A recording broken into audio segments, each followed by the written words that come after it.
des femmes qui vous parlent et après vous finissez gay et vous avez des idées de merde.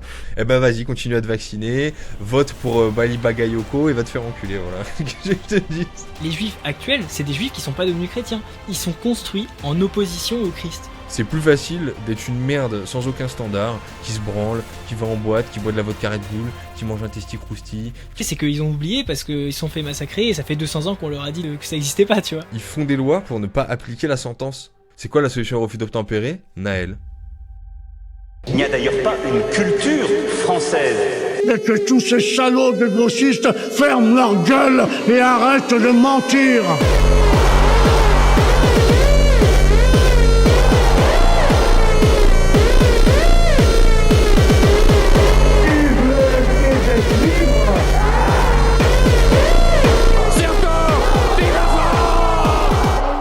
Bienvenue dans la chaîne d'histoire la moins démocratique, la moins maçonnique, la moins révolutionnaire et la moins communiste de France.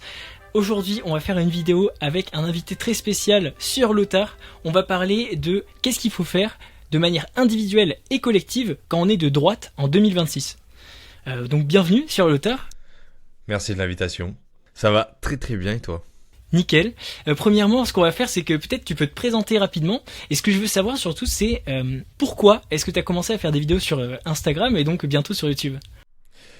Eh ben, sur Lothar, punchliner de l'extrême, je me suis fait virer de la police au terme de mon année d'école de formation.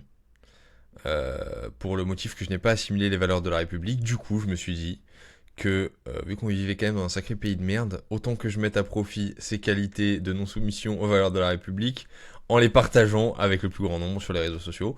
Donc j'ai commencé Instagram il y a 3 mois maintenant, et là on est à passer 50 000 abonnés, ça marche bien, ça fait plaisir. Putain, c'est super récent. C'est abusé. Ouais. Ça marche bien de fou. Ouais. Et je vois les stats là que tu fais. Franchement, la punchline est au millimètre à chaque fois. C'est magnifique. Donc J'essaye, merci beaucoup. Je me demandais aussi, est-ce que tu pourrais te présenter rapidement pourquoi sur Lothar, pourquoi t'as choisi ce pseudo et pourquoi t'es arrivé aux idées de droite finalement? Alors ça c'est deux choses distinctes. Sur Lothar, parce que je me suis dit que j'avais pas balancé au début mon nom. T'as vu qu'on sait qu'on vit dans une période où il fait pas bon, puis je me ferai forcément doxer un jour ou l'autre, hein, mais il fait pas bon être exposé avec ce genre d'idées en France à notre époque, en 2026, là, comme ça. Et donc, j'ai pris un pseudo, et c'est un prénom d'un personnage, déjà c'est un prénom germanique, c'est un des fils de Charlemagne, je crois, Lothaire, il y avait la bosse Lotharingie, etc. Donc il y a la dimension historique que j'aimais, et le prénom en soi, je l'aimais bien, à cause d'un personnage de fiction dans Warcraft. Et je prenais la tête à ma femme, je lui disais, mon fils, je veux qu'il s'appelle Lothar. Elle trouvait le nom horrible, parce qu'elle est du sud, tu sais. Donc elle a plus de sympathie pour les noms un peu latinos, etc. Consonance plus sud-sud-ouest, tu vois. Ça sonne pas pareil là. Et c'est ça, et avec sa mère, elle me vannait parce que Lothar, c'est moche, ça finit laid et tout. Je me suis dit, bon, vu que apparemment je vais me faire chier à la gueule, je vais l'utiliser ce prénom. Donc voilà, c'est comme ça que je l'ai choisi. Et comment je suis venu aux idées de droite? Ouais. On garde le fil.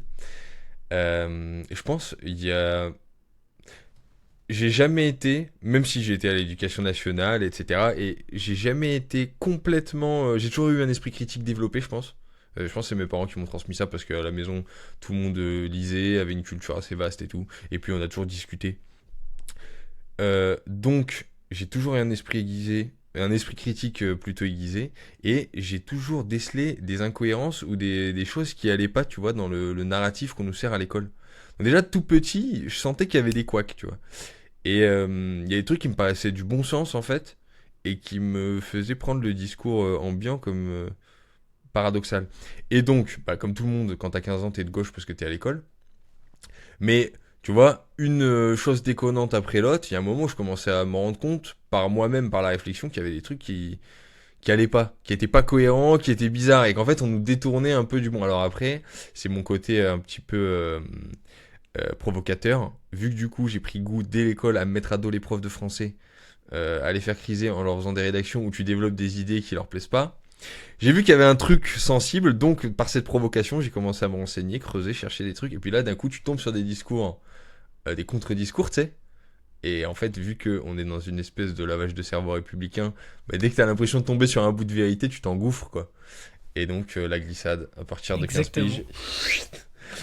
La glissade vers le fascisme. C'est marrant, j'ai vu un truc ultra similaire. Donc, on va parler un peu après de christianisme, de foi catholique et tout. Mais là, pour l'instant, c'est même pas le sujet parce que à l'école républicaine, c'est quand même difficile d'être catholique quand on est petit. Enfin, je sais pas toi, mais moi, ça m'avait complètement détourné de ça.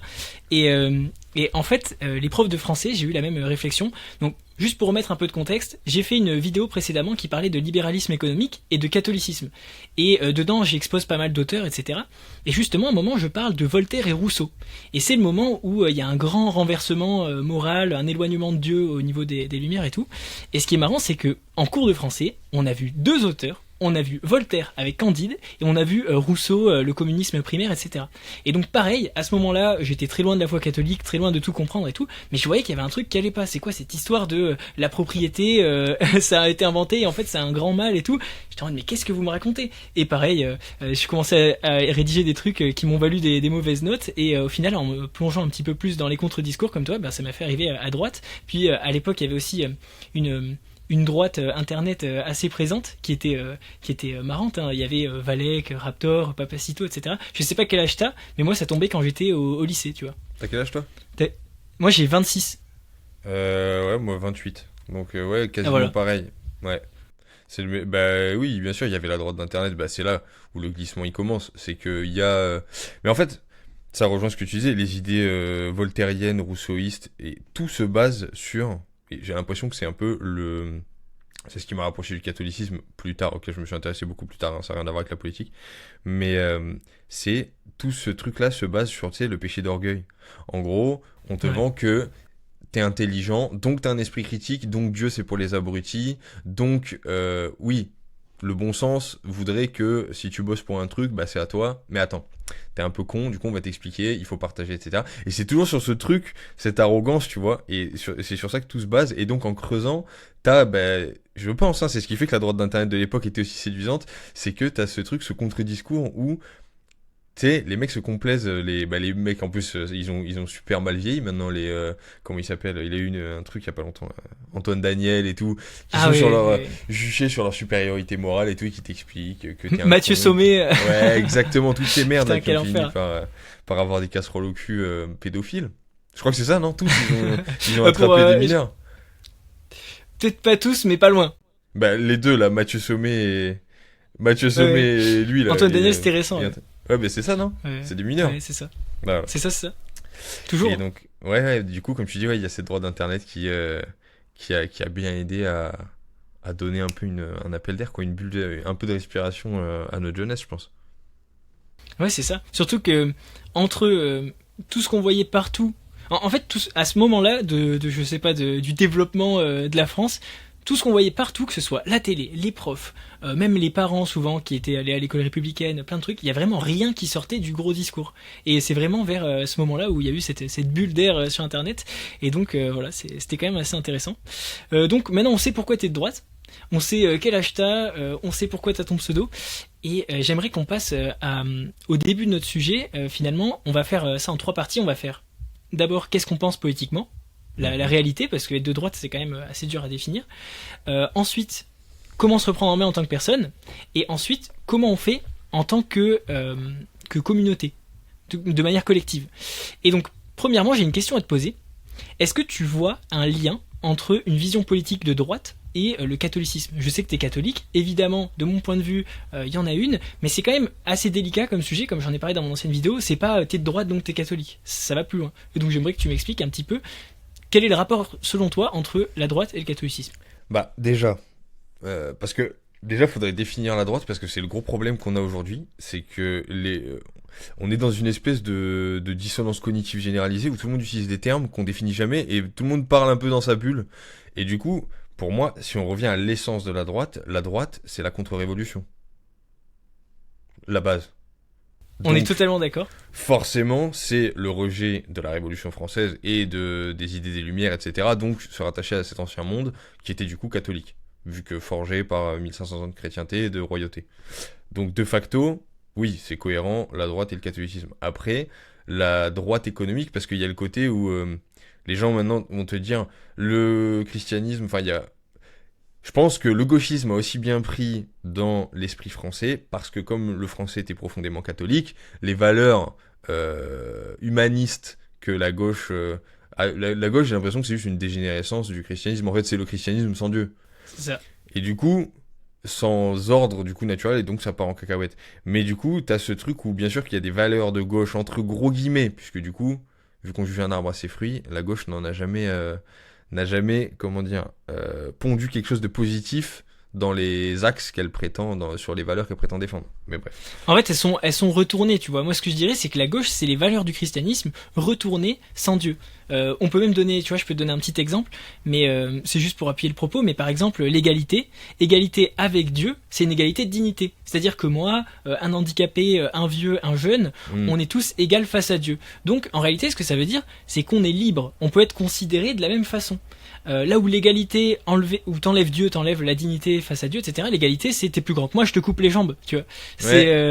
Et en fait, à chaque fois, on peut prendre tous les mots, même pour la charité, même pour plein de trucs comme ça. En fait, le gauchisme, c'est une dégénérescence, comme disait Chesterton ou Nietzsche, du christianisme. C'est les valeurs devenues folles.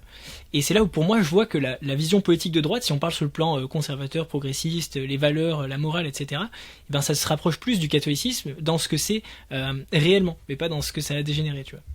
Donc ouais, moi la droite, comment je la vois un peu, dans les deux possibilités qu'il y a, c'est cette pensée contre-révolutionnaire, donc le retour aux valeurs traditionnelles, et je crois que c'est... elle est incroyable cette phrase, je crois que c'est... comment il s'appelle? Le général qui a géré le protectorat au Maroc. Lyoté, c'est lui, non? Lyoté, ouais, je crois que c'est de Lyoté Ouais, qui c'est dit la démocratie, c'est comme la chaude pisse. Une fois qu'on l'a, soit on se fout une balle dans le caisson, soit on vit avec. ou Je connaissais même pas la phrase. Mais en gros, il dit que énorme. c'est comme une MST, quoi. Mais non, pas la chaude pisse, parce que la chaude pisse, ça passe. Mais je sais plus c'est quoi exactement cette citation, mais elle est incroyable. Et j'ai l'impression qu'il y a une pensée de droite qui est ça, c'est que, bah, quand même, on peut pas revenir en arrière magiquement. L'histoire fait jamais demi-tour. Donc il y a eu une révolution, il y a eu un changement de régime, on est passé à autre chose. Alors, je pense qu'aujourd'hui, il y a de plus en plus de gens. Si t'es pas complètement con, tu te rends compte qu'il y a un problème avec l'idée de démocratie, globalement. Parce que ça part du postulat que tous les hommes ont la capacité d'être éclairés sur tous les sujets pour pouvoir légiférer, choisir et tout. Mais en fait, bon, un ébéniste, un boulanger, un poids lourd, un flic, ce que tu veux, bon, il y a un moment, il est censé être performant dans son métier qu'il fait tous les jours pour contribuer à la société. Alors, il peut pas en plus être politicien, tu vois. Tout le monde ne peut pas. Donc forcément, il y a un moment où ça paraît rationnellement compliqué de lier les deux. Mais, vu que là, on est dans ce système-là, autant essayer de raccrocher comment dire, la merde, entre guillemets, qu'on a hérité aujourd'hui post-révolution avec ces valeurs-là qui pourraient nous remettre un petit peu d'équerre, quoi. C'est ça. Je suis totalement d'accord avec ton constat. D'ailleurs, c'était ma question suivante. Pourquoi le roi plutôt que la démocratie, tu vois? Mais j'irais même plus loin que ce que tu as dit. C'est-à-dire que pourquoi même devoir faire des lois, tu vois? Ouais. C'est quand même un truc de fou. C'est qu'on décide que les gens sont assez éclairés pour faire des lois et tout. Mais pourquoi même le peuple, les gens devraient décider de nouvelles lois, des nouvelles choses, des nouvelles règles, des nouveaux impôts, des nouvelles redistributions? Pourquoi ça existe des règles du jeu simples? Ça marcherait vachement mieux quand même. Et donc c'est ça qui est assez... Mais j'y pensais récemment parce que je pensais faire une vidéo sur le sujet développé. C'est en fait le progrès, cette espèce de notion de progrès qui arrive avec les idées des Lumières, c'est une espèce de marche forcée vers on sait pas trop quoi, en vrai. Et on sait pas trop, mais c'est forcé. Hein. Mais en tout cas, on y va, tu vois. Et il y a ça, et c'est que tous les jours, il y a des nouvelles lois, et si tu regardes, j'ai l'impression que le débat, je pense que c'est lié avec le mode d'élection sur 5 ans et tout, qui fait que les mecs doivent faire genre qu'ils ont fait des trucs. Et même, je me suis dit que, contrairement justement à un roi, ça va répondre à la question. Après, je définirai pour moi pourquoi le roi c'est le meilleur truc, mais le roi, si tu prends rationnellement au niveau de la performance, quoi, en étant pragmatique, il va transmettre le royaume à son enfant. Donc son but, c'est de pérenniser sa boîte qui est le royaume. Mais pas transmettre à son gosse un royaume claqué, tu vois. C'est logique.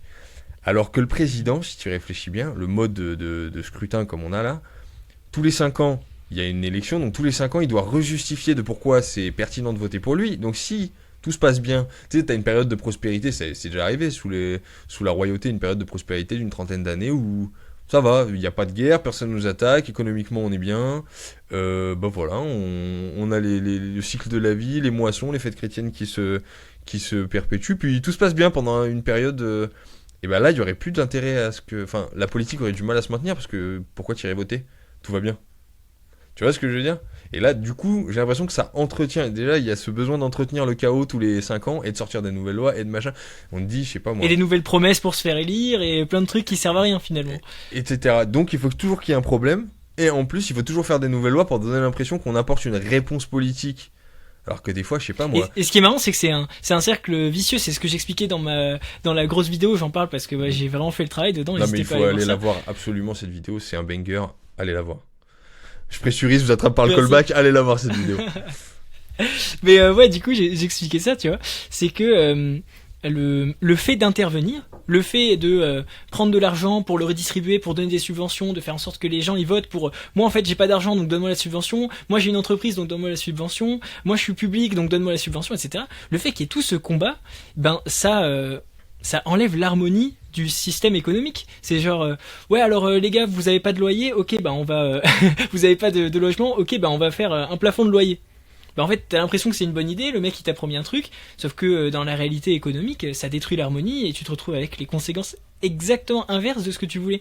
Et donc c'est assez intéressant, c'est pour ça que j'ai vraiment explosé mentalement quand j'ai redécouvert Bastia, parce que je connaissais un petit peu Frédéric Bastiat. Je sais pas si t'as quelque chose à dire par rapport à ça, mais en fait Frédéric Bastiat il a tout dit de nos problèmes, mais il y a 175 ans.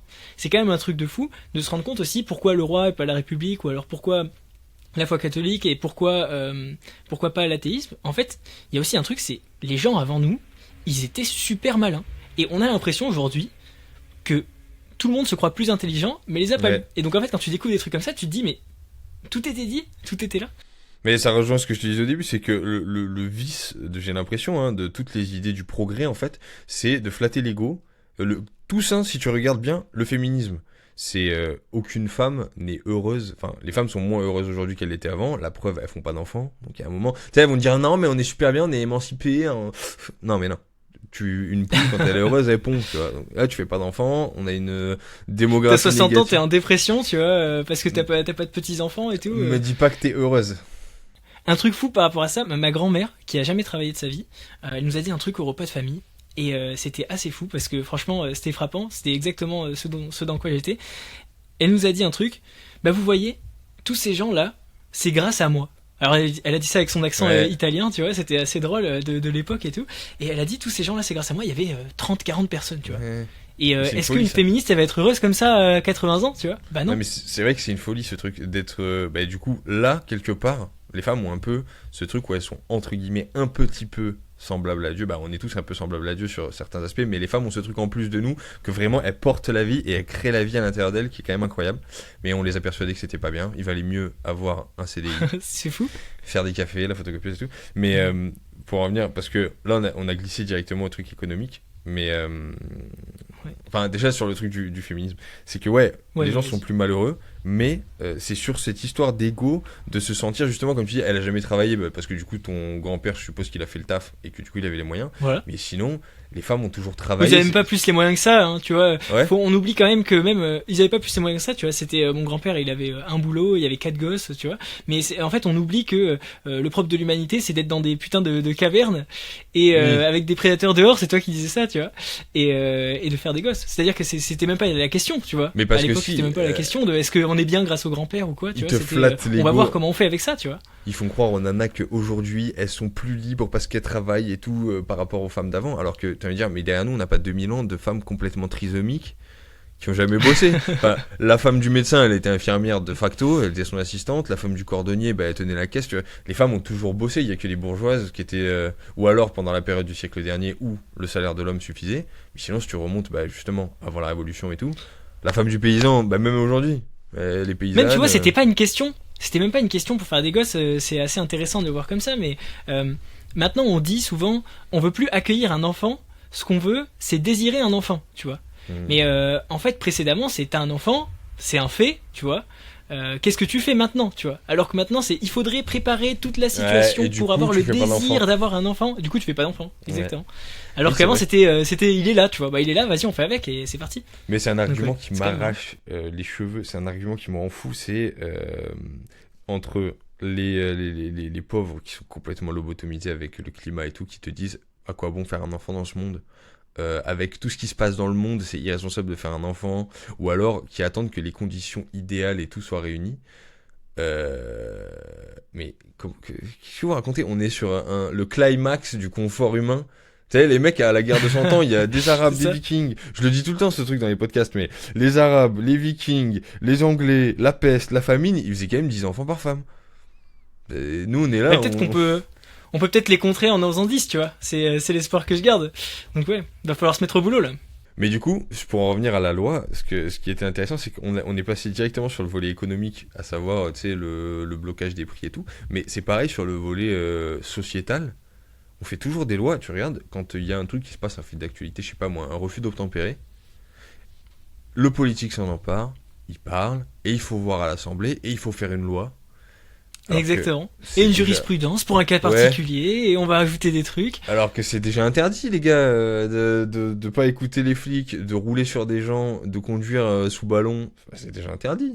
Pas besoin de faire une nouvelle loi, juste, il y a un moment, faut.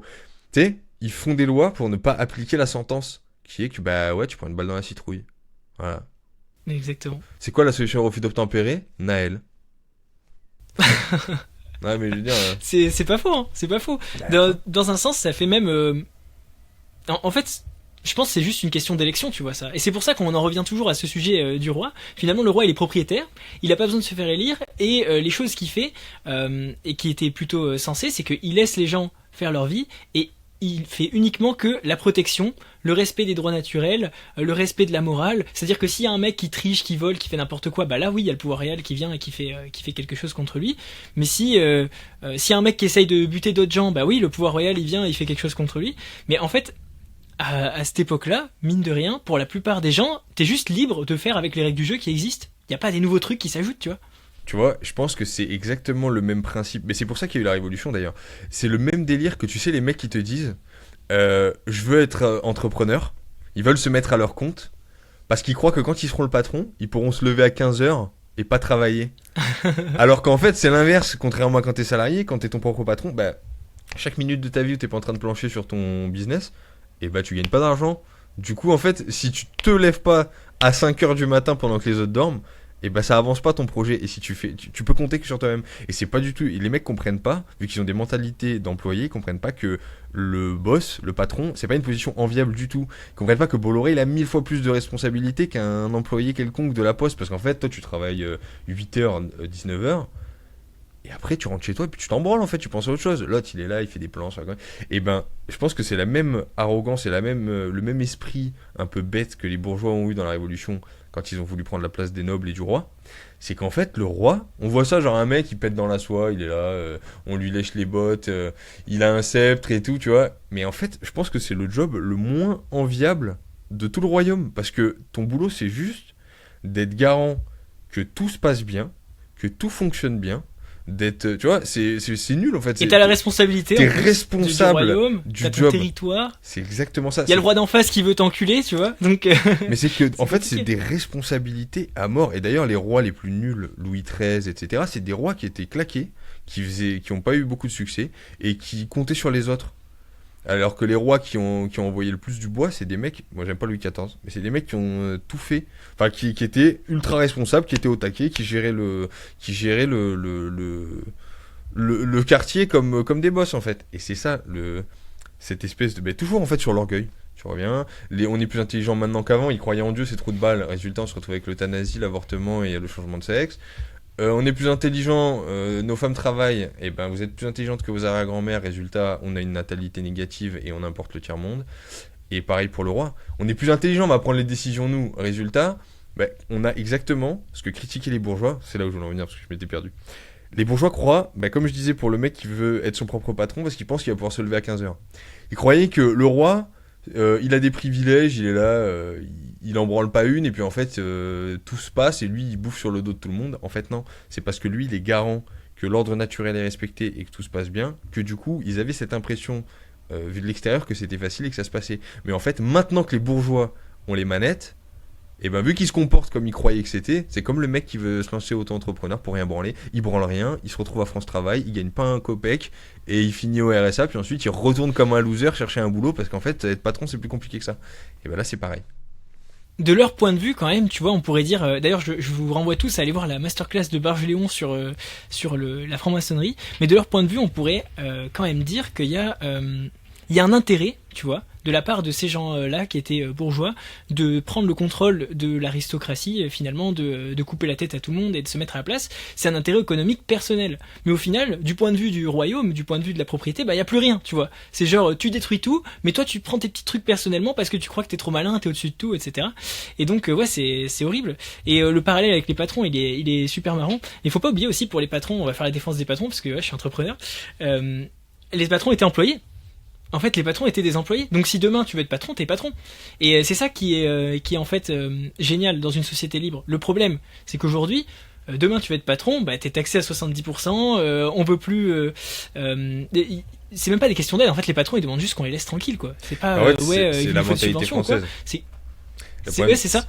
C'est qu'ils disent ouais les patrons machin, mais tout le monde peut être patron. C'est juste qu'il faut avoir. Demain t'abolis les patrons. Il y aura des nouveaux patrons, tu vois. C'est toi le patron, si t'abolis les patrons, c'est qui, tu vois. C'est absurde d'abolir les patrons parce qu'en fait, les patrons, c'est quoi, entre guillemets, les entrepreneurs? C'est un mec qui a une idée et qui prend le risque d'aller au bout. Et donc, si ça marche, c'est un génie. Si ça marche pas, c'est un tocard. C'est ça un entrepreneur. Et en fait, le truc, c'est qu'en France, t'as une mentalité de putain de socialiste parce qu'on nous a élevés comme ça et tout, à penser que. Alors, bien sûr, tu sais, ils vont toujours te dire oui, mais Bernard Arnault, il est né et il avait déjà. Oui, d'accord, mais c'est parce qu'il y a un moment donné où il y en a un dans sa famille qui a arrêté de se branler les couilles et qui a commencé à faire quelque chose, déjà de un, forcément. Et en plus, il y a le moment où il faut le pérenniser. C'est comme le roi, oui, je sais pas moi, Louis XIV. Moi, je l'aime pas, je l'aime vraiment pas en plus. Mais je le prends exemple, Louis XIV, c'est pas Clovis, c'est pas lui qui a lancé le game d'avoir un trône, être le boss de droit divin et administrer la France. Mais ça lui enlève pas le mérite en fait d'arriver. Lui il naît comme tout le monde, il commence à zéro, il se retrouve bon voilà tu vas être roi et tout, son père meurt et le mec bah, il est obligé de comment dire de se lever tôt et puis de faire ce qu'il a à faire tu vois. Même si c'est pas lui qui a initié le truc, il faut le maintenir. Et tu vois, juste pour parler rapidement de Louis XIV, parce que c'est vrai ce que tu dis, mais un bon exemple, c'est que souvent en fait, c'est ce que j'essaie de raconter dans ma longue vidéo, mais la prospérité qui est finalement hérité de la liberté respectée, de la morale, de la protection contre les abus, etc. Et ben la prospérité, elle devient le moteur de l'oubli de pourquoi on est prospère. Ouais. Et donc c'est ce qui s'est passé avec Louis XIV, c'est la tentation de l'intervention. C'est c'est prospère et tout, bah vas-y on va manager ça, on va faire ci, on va faire du mercantilisme, Colbert, etc. Et donc bon, on est très loin de la dégénérescence qui est la République en elle-même. Hein. On est toujours sous Louis XIV, mais c'est quand même intéressant de noter qu'il y a de l'intervention, il y a une tentative de se soustraire de ce qu'il y avait précédemment. Louis XIV, il dit l'État c'est moi. Et en fait, c'est à partir de là qu'on part en couille. Louis XIV, c'est vraiment ça que je lui reproche, c'est pour ça que j'aime pas ce roi, c'est que c'est un peu l'image, quand on pense roi de France, ça nous vient tout de suite, même moi, tu vois, ça me vient Louis XIV, alors qu'en fait, c'est celui qui a détruit, je pense, la monarchie et qui a commencé à enterrer la France. Parce que je crois que, après, je vais pas faire de la psychiatrie à deux balles, enfin de la psychologie de comptoir, mais il me semble qu'il y a une histoire où, quand il était petit, sous la Régence, là, son père a été assassiné, il avait peur des nobles et tout. Toujours utile que ce qu'il a fait dans sa vie, justement, c'est ça. L'État, c'est moi, le monarque et tout. Il a transformé les féodaux, qui étaient à la base une noblesse de sang, qui allait à la guerre et tout, les chevaliers, quoi, de l'ancien monde. Il les a tous ramenés à la cour, il leur a mis des perruques, il les a transformés en courtisans de merde. C'est dégoûtant. Ouais, il a tué ce qui faisait la grandeur française. En gros, il a initié le jacobinisme, quoi. Il a fait pareil, comme tu dis, avec l'économie. Et comme je l'ai appris dans ta vidéo, où il a capturé les corporations marchandes, etc. Pour, du coup, devenir... ce qu'on a aujourd'hui, en fait, il a posé les jalons de cette pensée jacobine centralisée à Paris, qui est de la merde, en fait. Parce que, du coup, la France, elle était incroyable quand il y avait un royaume de France. J'ai pas envie de dire... fédéral, parce que c'était pas le terme. En fait, ouais, c'est la localité, tu vois. Ouais, La localité, exactement. ça fait que, par exemple, je suis roi, tu vois. Ok, j'ai la responsabilité du territoire, mais là, il y a une seigneurie, il y a un truc, et si eux, ils sont pas d'accord avec moi, ben ils vont rompre le contrat de protection. Et ils vont venir se Exactement. battre contre moi, tu vois. Et donc il y avait une histoire de rapport de force entre des endroits locaux, et donc moins d'erreurs qui pouvaient venir du fait de ici à Paris on a décidé ça pour vous, bande d'enculés, tu vois. Bah non, non, tu décides ça pour moi. Là il y a le Seigneur, on va s'allier à 4 ou 5, on va venir te faire la guerre et tu vas pas faire le fou. Et donc en fait il y avait ce truc local qui Même sans la permettait guerre, d'avoir. Je pense qu'il y a aussi ce truc que les gens oublient, parce qu'on est dans une époque profondément stupide. La même raison pour laquelle la colonisation n'a pas fonctionné, je pense que c'est la même raison pour laquelle la colonisation n'a pas fonctionné que le féodalisme fonctionnait. C'est que, enfin, ce découpage local, c'est que tu peux pas contraindre quelqu'un à fonctionner en bonne intelligence avec toi. Tu vois ce que je veux dire? Les féodaux, bah, Ouais, du c'est coup, vrai. les comtes de Toulouse, ils avaient énormément de pouvoir, par exemple, enfin, de puissance et tout. Ils validaient le fait d'avoir un suzerain qui est le roi de France, etc., et de jouer le jeu euh, jusqu'à ce que Louis XIV mette cette centralisation en place, parce que du coup, il y a un respect. Voilà, ok, on est tes vassaux, parce que ton arrière-grand-père a été honorable avec mon arrière-grand-père, etc. On a une lignée d'entente et on est en bonne intelligence, donc on fonctionne ensemble. Mais tu peux pas contraindre par le haut des mecs à travailler. Bah, c'est l'erreur du communisme, c'est l'erreur de la colonisation, de croire que tu peux venir mettre des coups de sifflet, les gens vont bosser au max de la rentabilité et tout, parce qu'il n'y a pas cette motivation, il n'y a pas cette envie, il n'y a pas ce truc. Alors que quand chacun bosse pour sa pomme, sa localité, sa culture, sa région, son terroir, au mieux, parce qu'en fait c'est à lui et c'est pour sa descendance, et qu'ensuite on se fédère ensemble entre mecs comme ça qui ont à cœur notre propre intérêt et l'intérêt commun, mais par la stimulation de l'intérêt personnel, là ça fonctionne. Donc la France féodale, etc. Alors que quand l'autre il vient, il prend tout, mais tout devient de la merde. La noblesse devient pourrie, ça devient une espèce de proto-bourgeoisie dégueulasse. Euh, Enfin bref, voilà quoi. Et en fait, au final, à vouloir dire, tu vois, on est uniquement la raison, on doit pas être contraint par la morale, par Dieu, etc. Et ben on finit à contraindre les humains avec communisme et tout ce qui suit, etc. Alors que quand on se dit finalement on est un être imparfait, c'est la belle synthèse du christianisme. Je suis un être imparfait parce que le péché originel, mais je suis aimé par Dieu. Donc en fait, ça nous fait humble et en même temps ça nous fait aimer et sauver. Et donc en fait, de cet entre-deux, on peut tirer finalement le fait d'être contraint par Dieu, la morale, le bien, le beau et le bon, au lieu d'être contraint par des humains qui pensaient avoir tout compris avec leur raison. Et donc, dans un sens, les gens qui veulent sortir de la contrainte de Dieu plongent tout le monde dans la contrainte des hommes. Non, le paradoxe dans lequel on vit aujourd'hui, c'est on caricature le roi de droit divin, etc. comme un mec. Tu sais, c'est la vision qu'on nous vend. Un mec, ouais, sous prétexte que c'est le petit-fils de machin et que c'est le droit divin, c'est lui le patron qui fait ce qu'il veut. Mais c'est pas ça. C'est un roi qui s'agenouille devant l'éternel. C'est un pouvoir temporel qui s'agenouille devant l'intemporel, donc qui reste humble. Alors qu'aujourd'hui, bah, c'est exactement ce qu'on vit en France. On a une tyrannie des sachants. Avec cette idéologie des Lumières, ils savent. Ils ont fait HEC, Normal Sup, mes couilles, là, tous les mecs, le corps des mines, le corps des ponts, tous nos fonctionnaires français, là, ils savent tout mieux que tout le monde et ils font que de la merde. Voilà. Parce qu'ils s'agenouillent devant personne, ils savent. Et ce paradoxe dont on voit aujourd'hui complètement les effets. Et du coup, c'est un peu ce qui est ridicule avec la droite républicaine, entre guillemets, c'est de croire que, en restant dans cette obstination de refuser qu'il y a des choses qui nous dépassent, qu'on comprend rien à la nature. C'est ce que je trouvais super intéressant avec, ça n'a rien à voir, mais le professeur Raoult pendant le Covid. Ce que je trouvais incroyable, c'est que le mec, c'est le number one dans son domaine. Au-dessus, c'est le soleil. C'est le mec le plus éminent dans son truc là. T'as comment on appelle ça, des intellectuels de plateau là, des mecs qui sont urologues, ils viennent contredire et tout, alors que c'est comme si un judoka de cours de PS, il vient critiquer la tactique de Floyd Mayweather. Bon, ça n'a rien à voir. Mais ce qui est fou, c'est qu'il expliquait que les épidémies, en fait, même eux savent pas comment la peste est partie. Elle n'a pas été soignée par des gens qui sont arrivés avec un vaccin. C'est que des fois, il y a des trucs qui nous dépassent, on sait pas. Voilà, il y a des épidémies, elles arrivent, elles repartent. Bon, faut... Tout en étant le mec, la rockstar, comme il dit, je crois, de son domaine, le mec te dit qu'il y a des choses qui nous dépassent, c'est la nature, en fait. Et c'est un truc qui est complètement inentendable aujourd'hui, et il faut que tout le monde ait un plan, tout le monde sache, on va faire comme si, laissez faire les choses, quoi, laissez faire la nature, que tout le monde redescende. Et c'est pour ça que pour en revenir au roi, pourquoi je pense que c'est le meilleur truc, c'est que économie totalement libérale au niveau de ce qui est le monde marchand, tu vois, avec un roi dont le rôle c'est le régalien, donc la protection des frontières, la protection extérieure, intérieure, que personne se fasse agresser, violer, piller, envahir, et dont la fonction première c'est d'être garant que personne commence à se prendre pour Dieu et à repartir dans des délires, et que tout le monde, tu vois, qu'il n'y ait pas de règles qui reviennent emprisonner la société. À l'inverse, au lieu de capturer la société, que le roi de droit divin soit là pour empêcher que quiconque la capture, il soit garant du fait qu'on touche pas, on laisse l'ordre naturel. Je pense que c'est le truc le plus naturel, en fait. C'est ça. Je pense que c'est ça, et le glissement, je sais qu'il y a beaucoup de royalistes et tout qui se tirent un peu les cheveux quand ils entendent libéralisme, parce que, ou même des catholiques, hein, mais c'est parce qu'on pense au mauvais. C'est-à-dire que, au final, avant on avait ouais non c'est pas vraiment ça, c'est plutôt que au final avant on pourrait différencier le libéralisme moral et le libéralisme économique.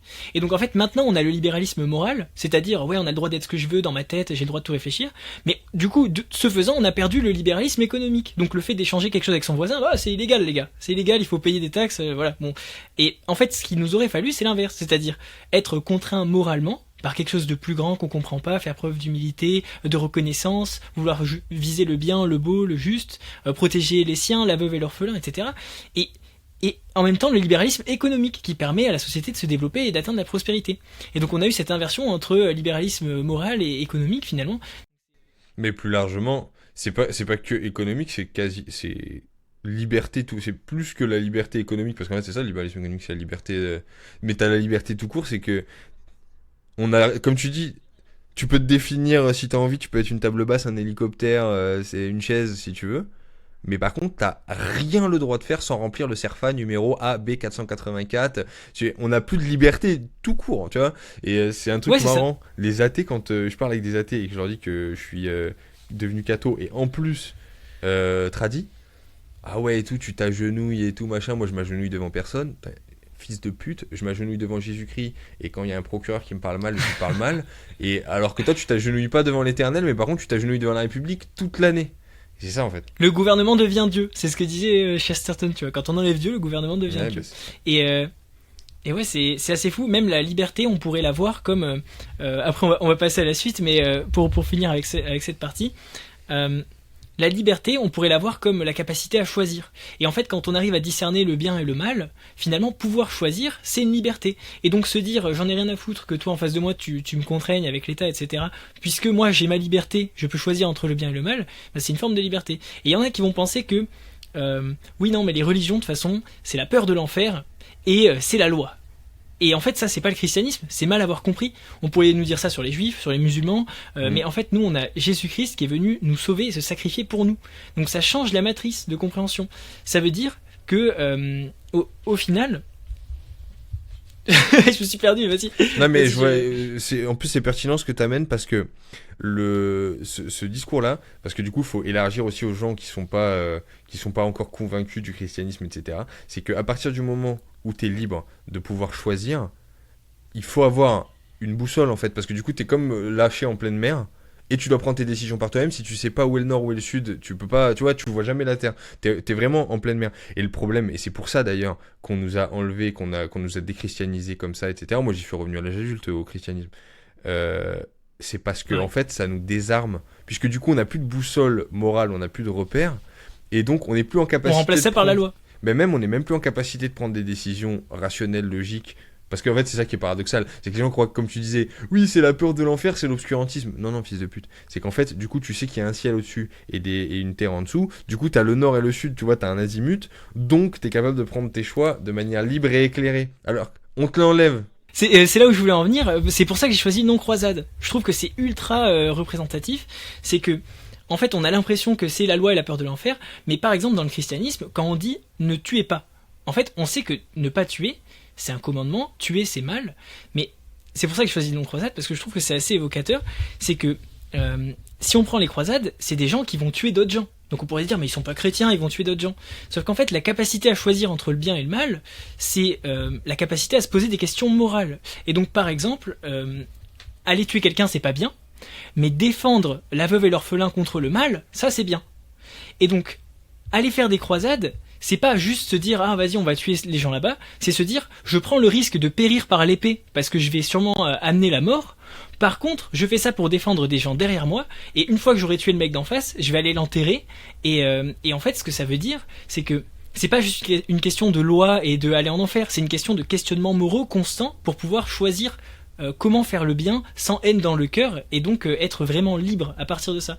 Et donc je trouve que c'est la beauté des croisades. C'est pour ça que j'en parlerai ici sur la chaîne, mais tu vois, je sais pas ce que tu vois par rapport à ça, par rapport à la liberté, mais je trouve que ça connecte tout, tu vois. Les croisades, c'est un bon exemple parce qu'en fait, je trouve c'est un très bon exemple de la complexité de la pensée chrétienne, et je pense que c'est pour ça que la civilisation qui nous a précédé, parce que je pense qu'on a changé de civilisation, la civilisation qui nous a précédé, donc la France chrétienne, a pondu les cathédrales, et nous, on a la cave du 93.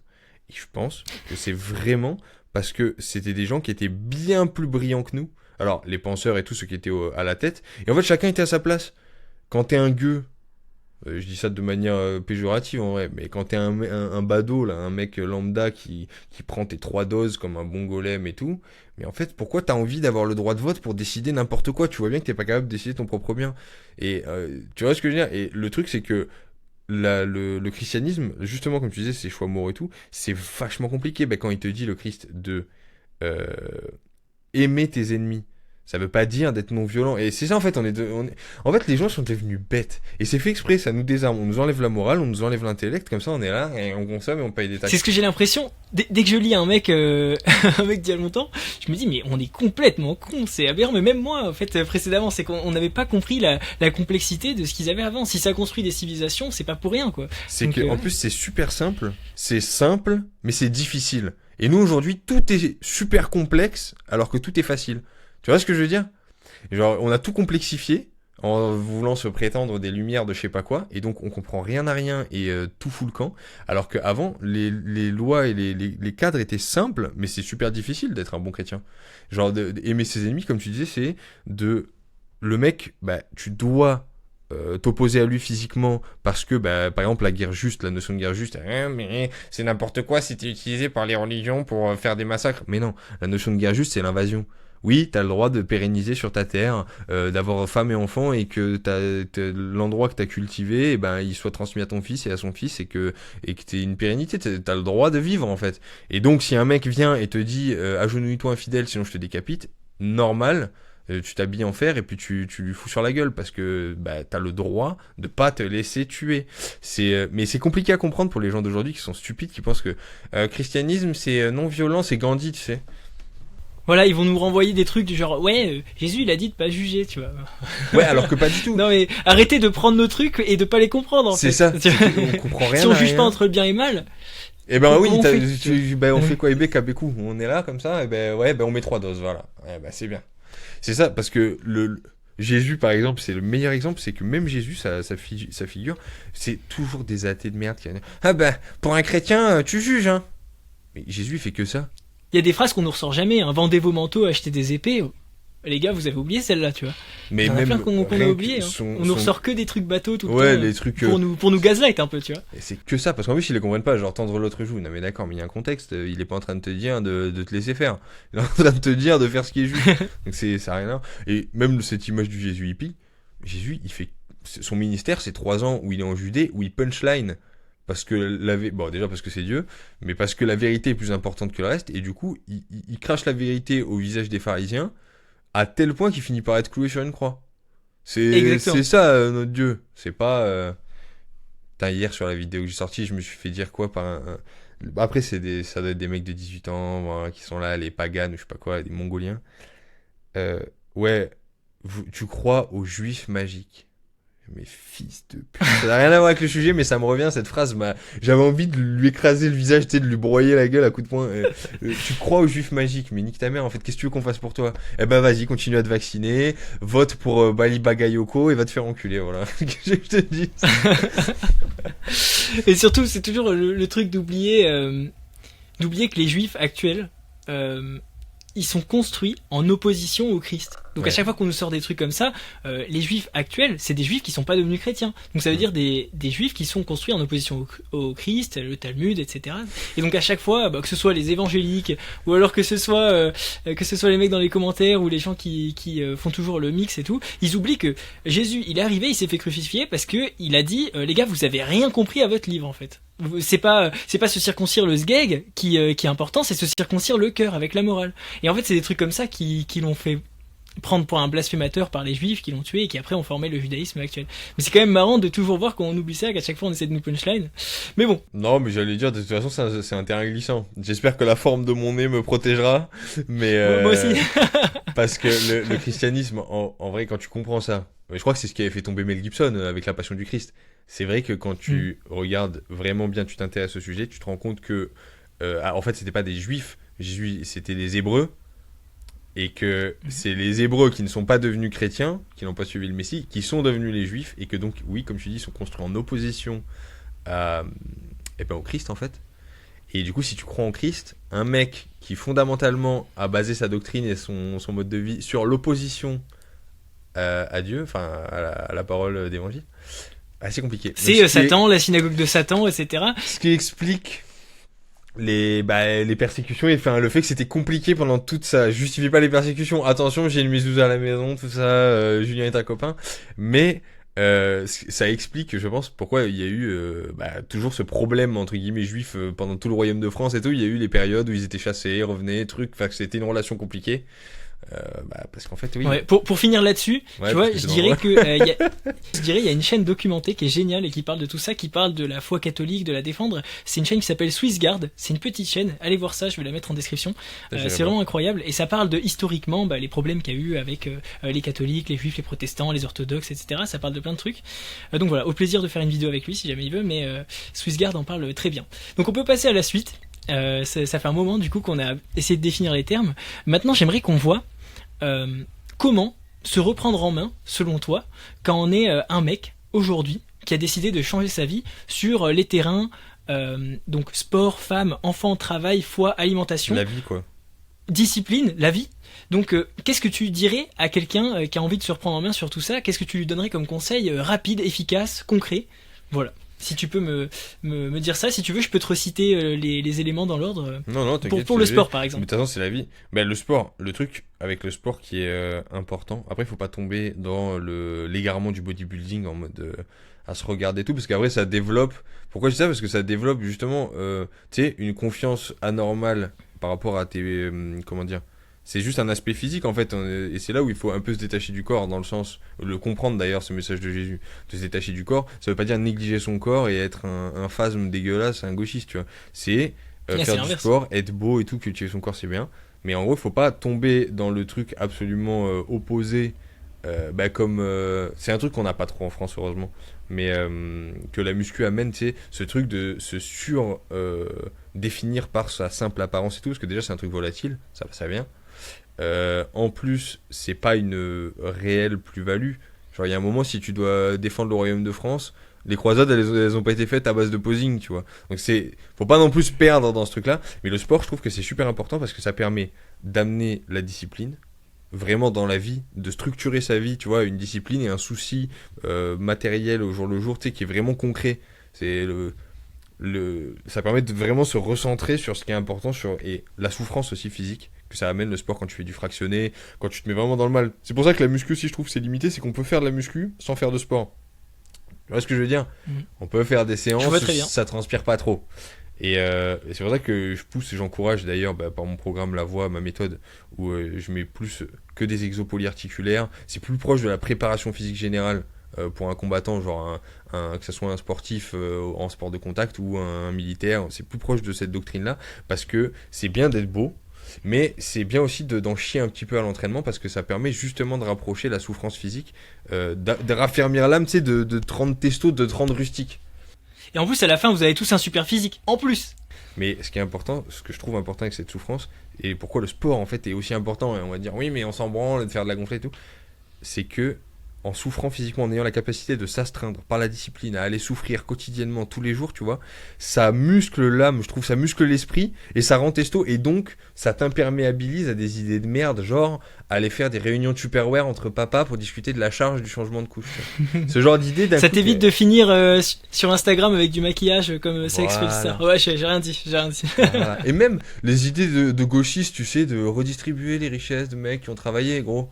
Quand tu vas faire ta séance de fractionné, que t'en chies, t'as pas envie de partager avec un mec qui est resté assis à manger des chips. Ça te devient Ouais, tu te évident. rends compte que t'as pas 70% de performance physique à donner à l'État, tu vois. Voilà, exactement. Donc ça ramène vraiment, je trouve, ça remet l'église au centre du village, tu vois, le corps. Et ensuite, bah, bien sûr, la dimension familiale, trouver une femme, même si c'est très compliqué à notre époque, parce qu'il faut faire un énorme travail en général de petit à petit. Déjà, faut en prendre une qui est pas trop atteinte. Parce que sinon. C'est compliqué à trouver, mais ça se trouve. Mais après aussi, il faut chercher au bon endroit. C'est le même truc. C'est que les mecs qui cherchent en boîte de nuit, fils de pute. Ouais, mais c'est impossible de trouver une meuf bien. Les mecs, c'est des fils de pute qui traînent en boîte. Bah oui, mais en même temps, il faut aussi se mettre en adéquation. Tu vois, pour pouvoir qu'une meuf bien te donne l'heure, faut que tu sois un mec bien en fait. Donc il y a ça. Le glitch, c'est de faire catéchumène à l'âge adulte et d'en trouver une dans une paroisse. Là, t'es. Dites pas que c'est de ma part, mais voilà. Ça peut paraître extrême, mais là, tu risques pas de tomber sur une meuf qui veut te faire mettre des slips chauffants, t'expliquer que tu dois porter l'enfant, l'allaiter, faire je sais pas quoi. Là, il y a pas de. Puis c'est toujours du conflit en fait. J'ai remarqué, mais la plupart des femmes maintenant, c'est ça qui est un peu dommage, c'est qu'il y a beaucoup de conflits qui sont un peu inutiles des fois. Ah oui. Et on remarque ça, c'est que même des femmes qui ont l'air sympas, cool et tout, je vois des potes à chaque fois, ils s'embrouillent avec leur meuf pour des trucs, mais Ouais, de merde. enfin les gars, Jésus a pas dit choisissez la personne que vous aimez. Jésus a dit aimez la personne que vous choisissez. Et en fait, ça, dans la tête d'une femme, ça change tout. Et même dans votre tête à vous, ça change tout. Et c'est comme si tous les trucs qu'on avait dans la société, tous les conseils, c'est un peu l'inverse de ceux qu'il fallait faire. Ouais, exactement. Mais t'as deux trucs sur ça. C'est que, les femmes occidentales modernes là d'aujourd'hui sont insupportables. Et je pense que c'est poussé par ces idées de féminisme. Et toutes ces, elles ont une espèce d'agressivité permanente. Elles sont toujours en train d'essayer de vouloir écraser, de monter sur la tête des mecs en fait. Il y a ce truc inconscient de les mecs ont dominé, on leur lave le cerveau avec ça. À l'école c'est pareil. Tu sais, cet égalitarisme stupide où elles Mais sont... même quand elles veulent faire le bien, que c'est l'instinct qui reprend le dessus, je sais pas, elle va faire un truc sympa pour toi et tout, mais tu sais que ta meuf française, derrière, elle fait un truc, elle est contente de donner un plat, ou elle est contente de faire un truc pour toi et tout, et derrière, elle va avoir cette petite voix qui va lui dire, ouais, qu'est-ce que tu fais? Réveille-toi, go girl boss, tu vois. Girl Et donc, boss en fait, et faut tout. faire gaffe à ce que sa meuf, elle soit pas atteinte par cette petite Mais de toute voix façon, satanique dans sa tête, Je pense que mais sinon, globalement, c'est t'as pas top. le choix. À notre époque, il y a pas assez de meufs en catéchuménat pour tous les mecs qui s'éveillent. En plus, Évidemment. il y a quand même des filles qui regardent notre contenu et tout, donc c'est cool. Donc vous les meufs, soyez... Et je les vois en commentaire. Ouais. Continuez à travailler, ne vous laissez pas avoir par ce truc de cette espèce d'agressivité permanente que sous-tend le féminisme qui détruit la société. Mais ouais, les mecs, essayez d'être des mecs bien, du coup vous attirez des meufs bien, et après, bien sûr, il faut quand même, tu vois, il y a des trucs à déconstruire. Tu vois, par exemple, typiquement, le sujet qui est un problème chez toutes les femmes occidentales, c'est l'avortement. C'est fou. Aucune n'a pour projet d'avorter. La plupart n'avortent pas. Mais on les a persuadés que c'était un putain d'acquis d'avoir le droit de tuer un enfant dans le ventre. Et donc, je sais pas pourquoi elles sont attachées à ce truc comme si c'était, on leur enlève un truc. Alors... Comme si c'était un droit fondamental. Mais est-ce que tu penses au droit du gosse qui est dans le ventre ou pas? Et puis déjà, t'es au SMIC aussi. Oui. C'est quoi cette préoccupation de absolument vouloir tuer un enfant dans un ventre alors que t'es pauvre? Mais c'est un truc En de fait, fou. on a fait croire que c'est un droit fondamental. Et je Je sais pas pourquoi ils veulent le mettre dans la Constitution. Ouais, ils veulent le C'est constitutionnaliser. assez fou. Tout le monde a abandonné le sujet. C'est un truc de fou. Ils en parlaient dans les. Ouais. Le Guise et Baptiste Marchais en parlaient dans leur émission. Ouais. Et c'est vrai que tout le monde a abandonné le sujet. Mais parce que, comme on dit, il y a cette fameuse histoire de fenêtre d'Overton. Et là, déjà, nous, en parlant de christianisme et tout, comme on le fait, en abordant les choses sous le prisme du christianisme, déjà sur la fenêtre d'Overton, on est là, tu vois. Déjà, on est en On dehors. a déjà perdu beaucoup de monde, ouais. Mais, Ouais. et je pense, mais il faut continuer, et c'est ce que la droite française ne fait pas. Elle a abandonné, vu qu'elle se soumet au thème de la gauche, ce qui fait qu'il n'y a plus de droite en France. Encore plus sociétale. Économique, il n'y en a pas, sociétale non plus d'ailleurs, parce que le seul truc c'est d'être contre l'immigration, mais Georges Marchais aussi il était contre l'immigration alors que c'était le Parti communiste. Marx il est contre l'immigration. Donc en fait, il n'y a pas de droite en France parce que tous les combats conservateurs entre guillemets ont été abandonnés, l'avortement, le catholicisme, la famille traditionnelle. Mais ce qui est dur pour nous, c'est que ça fait 200 ans en fait. C'est ça qui est dur, c'est que même Ouais. si ça s'est fait petit à petit, que nos grands-parents étaient toujours beaucoup mieux que ce qu'on est actuellement en termes d'idéologie, etc. Mais en fait, ça s'est fait il y a 200 ans, donc on est vraiment dans une sale période où il faut aller rechercher tout ça, essayer de recomprendre. Donc on peut pas trop en vouloir aux gens non plus. Bah, nous, ça nous donne le taf. Nous, ça nous donne le taf de le faire, donc c'est cool. Et ensuite, il y a deux choses. Des fois, j'oscille entre désespoir et alors qu'il faut pas, mais entre le désespoir et l'espoir, c'est que d'un côté, il y a l'espoir qui vient du fait que c'est un truc que j'ai abordé dans ma vidéo d'hier. Tu sais, le truc des Gaulois là, on nous casse les couilles, hein, vos ancêtres les Ouais. Gaulois. Les ancêtres les Gaulois, je me suis rendu compte d'un truc, c'est qu'on nous parle de ça tout le temps. Et je me suis dit, attends, mais il y a combien? Il y a un delta historique, il y a 1800 ans entre la Troisième République où on met le roman national et Vercingétorix. Pourquoi? Mais qu'est-ce qu'il y avait entre ces... Ah mais en fait c'est la France en fait entre les deux.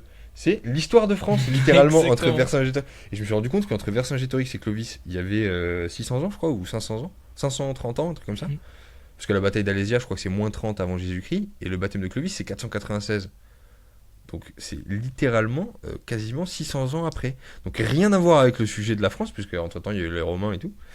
Et je me suis rendu compte que il voulait vraiment éluder la Troisième République, a créé ce roman national pour éluder complètement les racines chrétiennes et la royauté en France.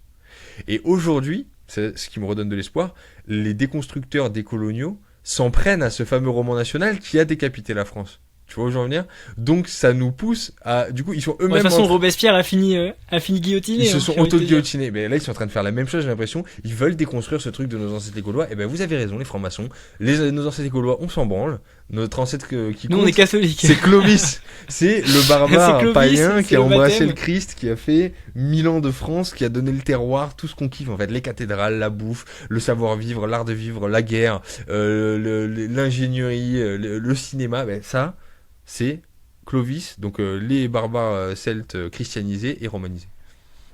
Et le truc par contre qui est C'est vrai. désespérant, c'est que, parce que du coup il y a ces deux faces, c'est comme tu dis, il y a 200 ans j'ai l'impression de travail maçonnique et tout, tu sais, ils font constamment de l'homme de paille et du mensonge. Et en fait ce qui est terrible, c'est que tu as 200 ans quand même d'hommes de paille et de mensonges successifs stratifiés comme ça dans l'esprit des Français, qui fait que des fois c'est super compliqué, c'est déprimant de voir à quel point ils sont baisés dans leur tête, genre.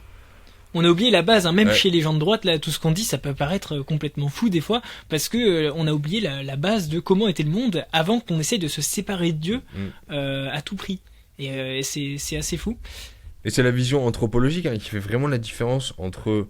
Parce que du coup, pour en revenir à qu'est-ce qu'il faut faire pour soi-même dans la vie de tous les jours améliorer sa vie, il faut faire l'effort de poser le diagnostic. Bon, nous on le fait, d'autres le font, Papacito, Raptor, etc. C'est la droite d'internet qui a quand même fait le job avant que là maintenant ça devienne voter Bardella 2027.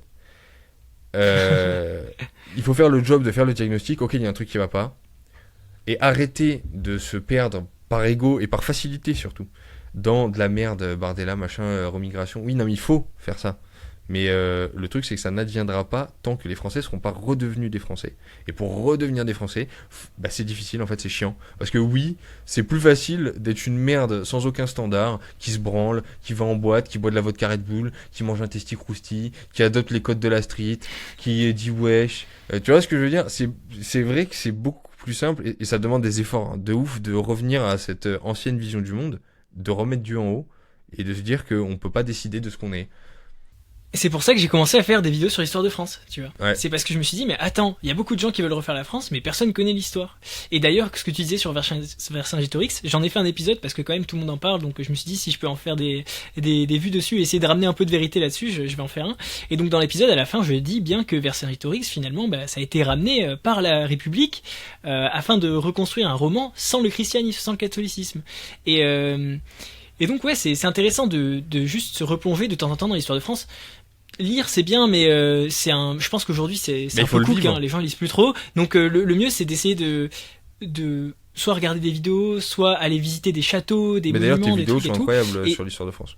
Les images et tout elles sont Merci, vraiment ça stylées. fait plaisir. J'essaye de donner des leçons en fait, tu vois. C'est ça que je trouve. Même sans les leçons, ce que j'aime bien, c'est il y a un côté en France, je le répète assez souvent,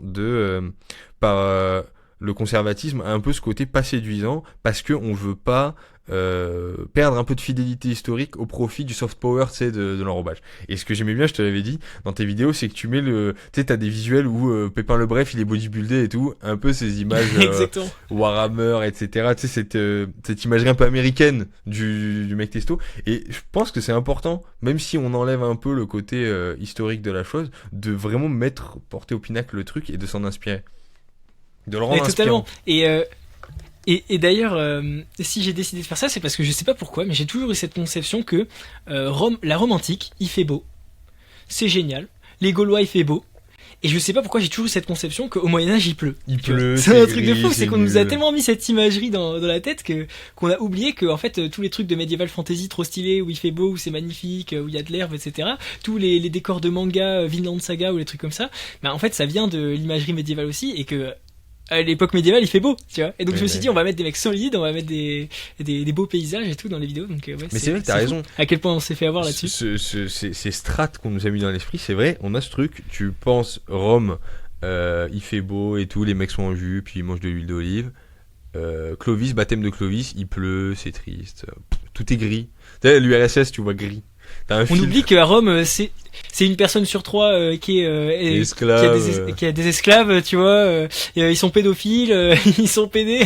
Non mais Voilà, c'est... j'abuse, mais en fait on oublie, tu vois. Et après Rome devient vraiment une masterclass avec catholicisme. Et puis après il y a tous ces empires catholiques qui vont naître. Et voilà, c'est assez stylé.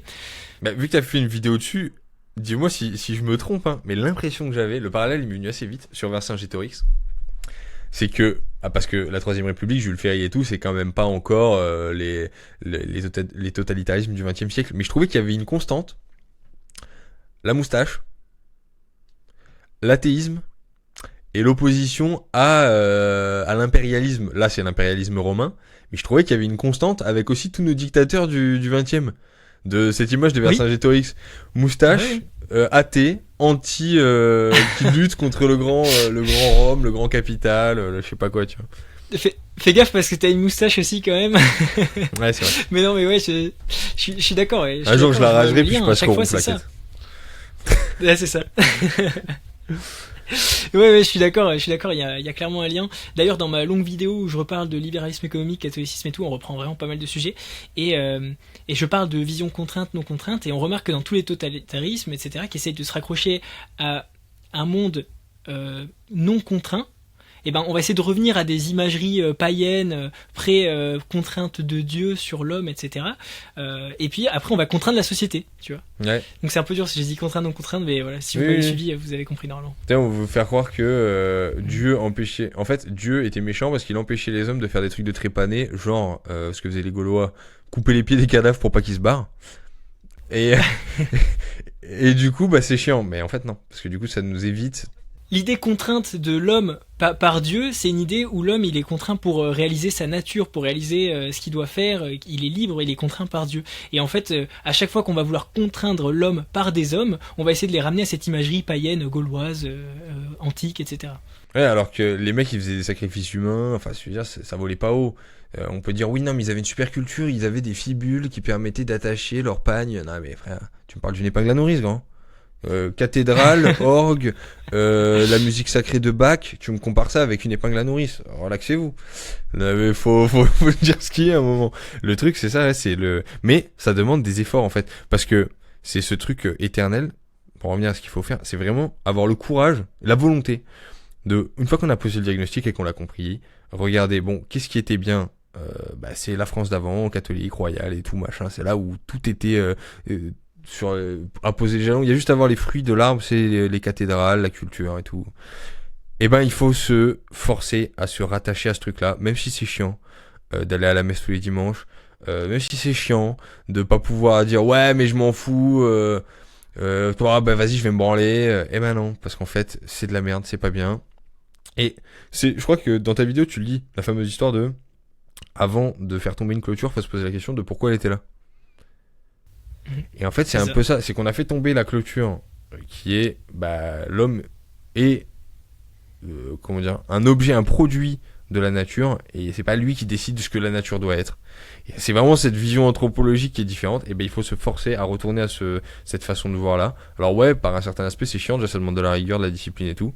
Donc commencez par le sport, vous mettez la discipline physique, ensuite la discipline de l'âme et de l'esprit, de se dire que c'est pas à nous de décider ce qui devrait être, mais de prendre les choses telles qu'elles sont et de faire avec en fait. Et du coup c'est ça, c'est que c'est de la fausse liberté. Ce qu'on disait c'est croire que t'es libre parce que tu peux tout redéfinir de manière complètement idéaliste et tu vois, de dire que la nature est mal faite en fait.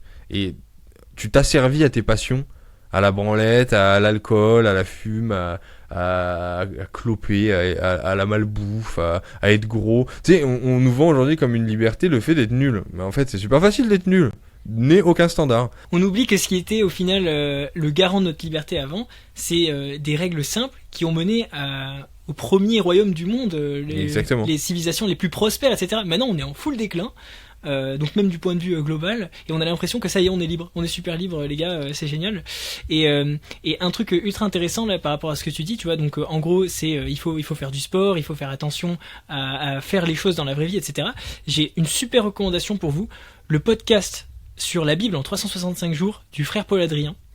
C'est une régalade, c'est une claque d'humilité, et en fait des fois t'as une petite dureté de cœur, tu te dis ouais non vas-y, j'ai la flemme de faire ça, j'ai la flemme de me mettre dans le catholicisme et tout. Ce podcast, si vous vous y astreignez, que vous écoutez ça va vous mettre une claque d'humilité sur à quel point les gens avant nous faisaient le taf, à quel point ils réfléchissaient aux questions morales, à quel point la Bible c'est profond, à quel point il y a plusieurs parties. Je pense que je ferai une vidéo de 3-4 heures sur la Bible pour essayer de réexpliquer. Le contenu c'est 73 livres en fait, la Bible c'est pas juste un truc avec la parole de Dieu. Et donc comme on a été tellement matrixé qu'on a l'impression que c'est un truc dogmatique ou je sais pas, il y a toujours une dureté à s'y mettre, et son podcast c'est vraiment une masterclass. Faut que je lui envoie de l'argent, je vais lui envoyer de l'argent parce que voilà, c'est vraiment le boss, tu vois. Mais parce qu'en plus en fonction de vos sensibilités, parce que le frère Paul Adrien il peut être un peu tu sais, c'est le christianisme un peu bisounours, un peu doux. On a cette image avec lui, ce qu'il renvoie, c'est ça que je veux dire. C'est un peu une mauvaise vision quand même, parce que pour l'avoir beaucoup écouté, finalement, son christianisme un peu doux, il est pas si doux que ça, tu vois. C'est quand même un bon christianisme et tout, c'est top. C'est catholicisme, c'est remettre en question avec plusieurs penseurs et tout. Mais de toute façon, il est catholique et tout. Non, ce que je voulais dire, c'est plus pour les sensibilités des gens qui veulent s'y mettre, qui veulent faire l'effort d'y aller. J'aurais dit, en fonction de vos sensibilités, je sais que moi, ce côté un peu, justement, hein, c'est cet enrobage, je pense, c'est la personne très doux. J'écoute aussi son contenu et tout, mais c'est un truc qui, au début, me repoussait vraiment. Et du coup, il y a entre deux l'abbé Raffray aussi, qui est, c'est vrai. Son contenu qui est, il est pas non plus excessivement dur. Tu vois, caricaturalement. Il a juste des énormes mains, un gros cou. Ouais, une grosse tête comme ça de Mexicain, mais. Je sais pas si t'as vu le débat avec Zemmour, la taille de l'abbé Raffray en comparaison, c'est. Mais je sais pas s'il est grand en personne, du coup. Je pense qu'il est grand, ouais. Mais je pense que Zemmour est très petit. Alors c'est Zemmour qui est vraiment tout petit, mais. Bah, il est tout petit, Zemmour, il fait un 68, je crois. Donc t'as t'as la comparaison. Ah, c'était très marrant, ouais. Mais c'est vrai qu'on dirait Gargantua qui parle avec un Gargamel. Ouais. Mais du coup, t'as l'abbé Raffray aussi, qui est entre deux, je dirais. Et moi, c'est comme ça que j'avais fait ma première immersion. C'est sur YouTube, le catéchisme de l'abbé Laguérie. Ah ouais. Okay. J'ai jamais vu. Il faut taper l'abbé Laguérie. Je crois qu'il est de l'Institut du Bon Pasteur aussi, comme l'abbé Raffray. Mais en fait, c'est un vieux mâle blanc hétérosexuel, du coup prêtre, mais cheveux blancs et tout. Et il a une voix vachement grave. Et en fait, je sais pas, il a un côté très testo et qui m'a beaucoup plus parlé. Quand j'étais en recherche du christianisme, que ce truc un peu plus doux, cette forme plus douce, l'amour vaincra et tout, qu'a le frère Paul Adrien. Donc, en fonction de vos sensibilités, si vous voulez de l'extrême testo, abbé Laguérie, si vous êtes détendu, le frère Paul Adrien, et si vous êtes entre les deux, l'abbé Raffray. Il y en a pour tout le monde. Bon, alors, pour continuer un petit peu, on a vu, donc faire du sport, avoir une femme, faire des gosses, travailler. La foi, on essaie de développer ça, essayer de représenter dans la vie de tous les jours. Et économiquement, je voulais savoir, une question un peu aléatoire, est-ce que tu as pensé à l'investissement ? Ouais, j'y ai pensé. Juste avant de repasser sur l'investissement pour clôturer sur le travail, parce qu'on dit travailler, un truc que je pense qui est important à dire, c'est deux choses. Ne vous faites pas avoir avec les études. Tu sais, il y a ce truc de flatter l'ego, de vouloir faire absolument des études longues et tout, et on se rend compte que beaucoup de gens font des études longues, ont des diplômes, c'est ce qui fait la dévaluation des diplômes. C'est que quand on dit, chômage après, enfin, faire garçon de café avec un bac plus 5, ouais, mais ton bac plus 5, c'est un bac plus 5 de quoi, poto? Si tu finis garçon de café avec un bac plus 5, c'est que c'est un bac plus 5 de branlette. Et du coup, vous laissez pas avoir avec ce truc, pour les plus jeunes, de vous retrouver à partir dans des formations, parce que on entend souvent ça, ouais, je suis à la fac, il y a que des gauchos, les étudiants gauchos, hein. Mais n'allez pas là-bas. Faites des formations professionnelles. C'est ça. N'ayez pas honte de partir en pro. Arrêtez de faire des métiers de gay. Faites des métiers genre charpentier, je sais pas moi, plombier, électricien, des vrais métiers. Du terrassement, des trucs. Parce que certes, c'est des métiers durs, mais si vous êtes intelligent, la technologie aujourd'hui permet de... Bon, faut arrêter aussi. Ouais, mais c'est des métiers durs, tout le monde a envie de bosser dans un bureau. Oui, bah d'accord, mais si t'as envie d'être les Gaulois solides, la France éternelle, bossez pas dans des bureaux. Déjà de 1. En plus, aujourd'hui, c'est là où il y a l'argent, on va pas se mentir. C'est vrai. Tu sais on en parlait en off, c'est pour ça que j'ai oublié cette partie sur les études, mais c'est là où il y a l'argent, et en plus, moi je travaille dans l'IA, donc voilà. En fait, le truc c'est que l'IA, on pensait que ça allait remplacer tous les boulots normaux. C'est pas vrai, ça va remplacer tous les boulots de bureau. Qui servent à final, rien. Le dernier mec remplacé par l'IA, c'est les mecs qui servent vraiment à quelque chose dans la vraie vie. Donc, et mine de rien, on peut faire une entreprise, manager plusieurs salariés, etc. si on a un truc dans le bâtiment. Donc c'est pas une question de combien t'as fait d'études, je sais pas quoi. Moi j'étais parti pour faire des études d'entrepreneuriat. D'abord j'étais parti pour faire ingénieur, après je devais faire master d'entrepreneuriat. En fait je me suis cassé. Ouais, j'ai bien vu que ça allait me servir à rien en voyant les gens là qui me parlaient. Ils étaient tous subventionnés par des genres de trucs qui servent à rien avec des entreprises pas rentables. Donc voilà, je me suis juste barré. Et donc n'ayez pas peur de faire des vrais boulots. Au final, dans mes potes qui gagnent le plus, au final en tant qu'entrepreneur, il y a beaucoup de gens qui travaillent dans des vrais métiers entre guillemets, mais voilà, des métiers artisanaux et tout. Il faut pas se faire arnaquer comme ça. Parce que les profs et les conseillères d'orientation, faudrait en parler aussi de ces métiers. La dernière fois j'en parlais avec un pote, les conseillères d'orientation. Déjà c'est un métier qui est au féminin. Ça devrait nous en dire long sur à quel point c'est un bullshit job. Et ce truc de diaboliser les métiers d'hommes en fait, et les métiers du coup manuels, physiques, etc. Alors que non seulement c'est là où il y a le blé, on va pas se mentir, en plus c'est les métiers qu'il n'y a plus. Hein. Là les mecs qui sont au chômage, c'est parce que tu t'as fait des études, t'as fait n'importe quoi. Moi d'ailleurs, par ce truc là, je me souviens, j'avais proposé, parce que j'avais du mal avec le cadre scolaire, l'esprit académique, le fait d'être dans un moule, j'avais les capacités intellectuelles et tout, donc j'avais des notes qui se tenaient, mais j'avais du mal à rester dans le moule en fait. Et du coup, il y a un moment où il y avait eu, ma mère avait proposé, je me rappelle de cette réunion, en 3e, peut-être que je fasse un vrai métier, genre mon père il était charpentier, compagnon charpentier, tu vois, que j'apprenne un vrai métier. Et je me souviens de mon prof général, je sais plus comment on appelle ça, le prof principal je crois, c'était un prof de maths. Traumatisé. Un vrai métier. et la conseillère d'orientation qui était en mode non mais il est intelligent et tout, faudrait pas qu'il fasse un métier, non mais vous allez le gâcher, tu sais. Alors qu'en fait quand tu fais le bilan, tu sors, tu fais ça, tu pars faire charpentier. Non seulement la formation, contrairement à l'éducation nationale de merde là, où t'es avec des bonnes femmes qui te parlent de théorie du genre ou je sais pas quoi pour faire des bacs, en plus maintenant ils choisissent leur matière et tout, ça veut rien dire. Pardon. Ensuite aller à la fac faire des comment ça peut être, je parle d'éducation nationale, je vais me vomir dessus. Des trucs à la fac, on vous parle de merde, là, c'est des femmes qui vous parlent et après vous finissez gay et vous avez des idées de merde. Et ben mais c'est du temps de perdu en fait. C'est du temps de perdu, c'est que tu prends un gosse, tu le fais bosser. Je veux pas dire qu'il faut pas le travail des enfants, mais tu connais mieux le métier si tu bosses direct. T'aurais commencé à 16 en alternance à mettre de côté, déjà t'aurais un patrimoine qui te permettrait de sortir une meuf bien, déjà de 1. Et en plus, les formations professionnelles, c'est des milieux d'hommes. Mais tu te régales. J'ai un pote qui a mon âge, du coup 28 piges, qui est parti justement après avoir fait je crois qu'il avait fait un DUT, lui il avait fait un bac scientifique, et après il était en DUT, etc. En physique je crois. Et là il repart faire, là il est en charpente, il me dit il se régale d'être avec des mecs qui ont des gros doigts, qui font pas des théories sur la comète de métrosexuel de centre-ville, et tu sais, c'est voilà, on coupe des planches, on prend des mesures et tout, c'est un vrai métier. Le cadre est cool, moi c'est ce que j'avais retrouvé aussi en police, c'est que les mecs, alors la hiérarchie c'est franc-mac et compagnie et c'est gay, mais les mecs d'en bas, c'est vraiment, tu sais, le mec qui est, bon alors, spécialiste menottage, bon là, étrangle pas trop le jeune, que tu vas le stranguler.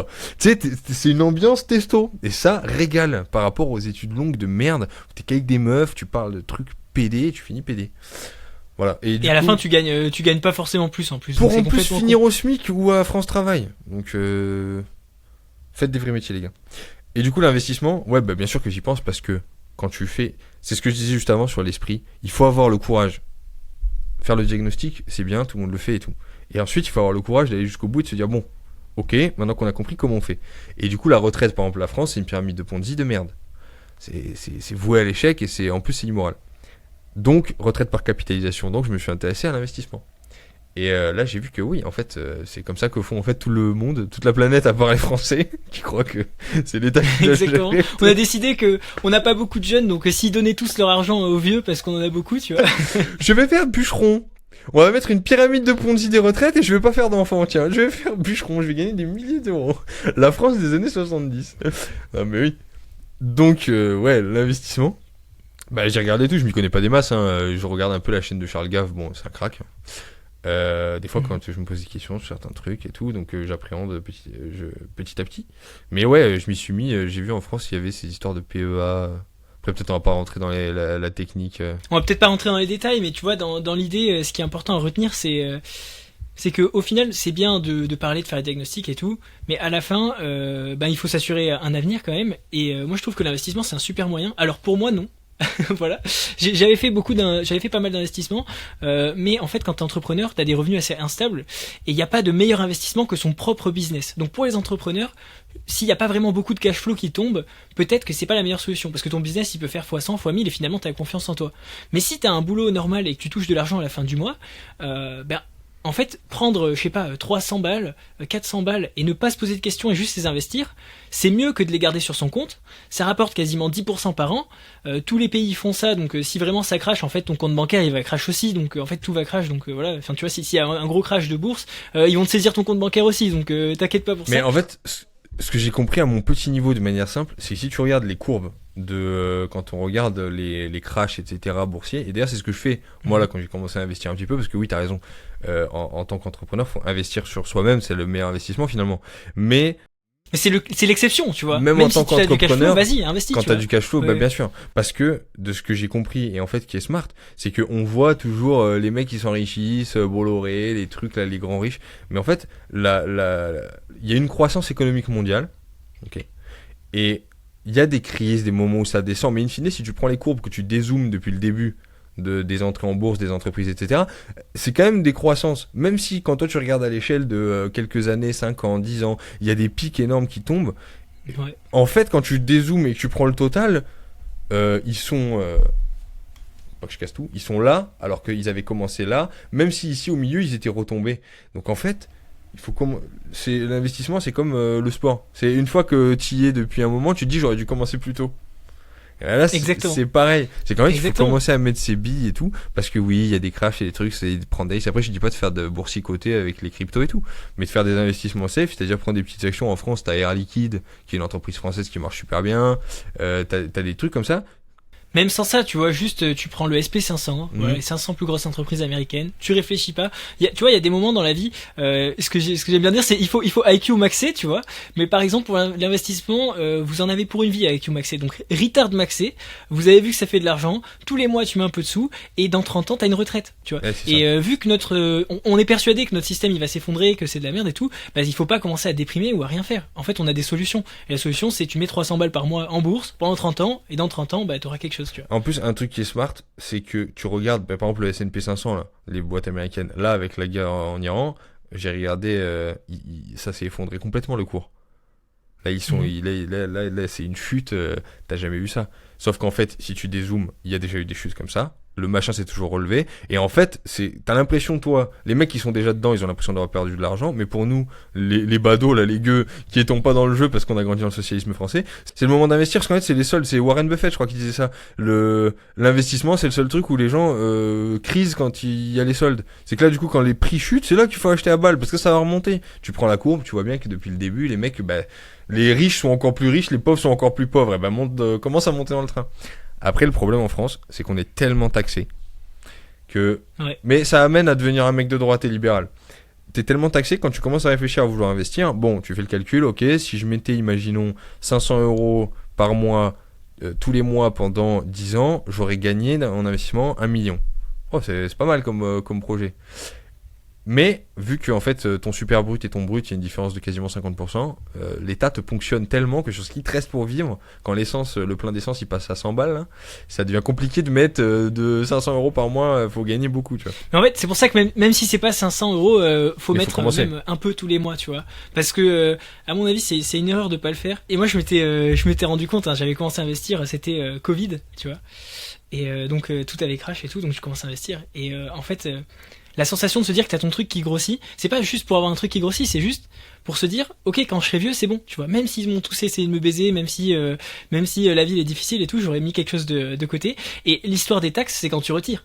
Donc si tu commences à IQ max en mode quelle taxe je vais payer à l'avance et tout, Ah non, pas que. c'est dur de Parce que commencer. Alors que les si taxes- dès le départ tu te dis, C'est quand tu retires, ce Ouais. que je voulais dire. oui, c'est les taxes sur ton salaire et tout, C'est j'ai qu'en bien fait, compris. les tu vois. Français, quand tu leur dis d'investir et tout, c'est un peu la critique que je fais quand je vois tu sais, les investisseurs, là, les Yomi Denzel et tous ces trucs-là, les espèces Mhm. d'entrepreneurs français, là, c'est que je me dis, ouais, après, quand t'es en France, en réalité, t'as une pression fiscale qui est telle. T'as moins envie, ouais. Mais c'est pas que T'as moins envie. c'est pas que t'as moins envie, c'est qu'en vrai, T'as plus d'argent, ouais. on n'est pas aux États-Unis. Le mec lambda qui travaille, qui prend, je sais pas moi, 2000 euros par mois, en vrai, c'est compliqué d'investir en étant Et à pour 2000 la euros. grande majorité d'entre nous, c'est quand même possible de mettre genre 100 Ouais. balles. Oui, vois. tu peux. Donc le truc c'est que voilà, je pense que c'est un bon conseil pour les gens qui ont un salaire qui vient de manière fixe, qui peuvent prévoir leurs revenus et tout. Franchement, c'est un truc à faire. Mais faut pas trop réfléchir parce qu'au final, les plus grosses objections, c'est et si tout crash, qu'est-ce qui se passe? Bah ton compte bancaire il est fermé aussi. Et si rien ne se passe, bah tu t'es mangé l'inflation sur ton compte en banque. Et donc en fait, il y a pas vraiment de raison de garder sur son compte, tu vois, c'est juste ça. Ça revient toujours à la même chose. Oui, c'est vrai que l'inflation, ton argent qui est sur ton compte et qui dort, avec l'inflation, en fait, il rétrécit ton capital. Donc, mais de toute façon, ça revient toujours au même truc, c'est ce qu'on disait, c'est l'esprit français, ce refus, mais qui est très féminin d'ailleurs, qui va avec la féminisation de la société, hein, ce refus du risque. C'est vrai que et si, bah, il y a un moment grand, faut sauter. Il y a un moment, faut y aller, faut tenter des trucs, faut qu'il se passe... Tout fout le camp, le pays pue la merde, les gars, faut essayer des trucs. Il y a des gens, ils sont partis au Québec avec un bateau qui était pas fait pour aller jusqu'à là-bas. Ouais. Et ils ont fondé la Nouvelle-France à l'époque. Et en fait, quand tu te remets ça en tête et qu'ils faisaient 10 enfants chacun et qu'ils mouraient de froid et qu'ils ont dû s'allier avec les indigènes et tout, tu te dis mais attends, mais là moi mon petit risque là c'est quoi? C'est que rien, tu vois, c'est rien en fait. Par rapport à ma vie, c'est pas grand-chose. C'est un des conseils aussi que je donnerais quand on dit quoi faire, prendre des risques. C'est vrai que on a un truc aujourd'hui où on est tétanisé, on est dans notre confort de citadins et tout, pour les citadins, hein. Il y a un espèce de truc du confort et tout où les gens veulent pas prendre de risques, veulent rien faire, ils vivent rien et on vit plus rien.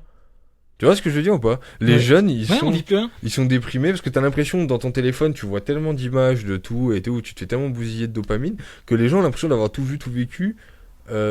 En vrai, si tu poses le téléphone et que tu l'éteins, ayant un accomplissement personnel négatif. Tu vois ce que je veux dire? T'as zéro au fait, 0.2 au fait, t'as rien.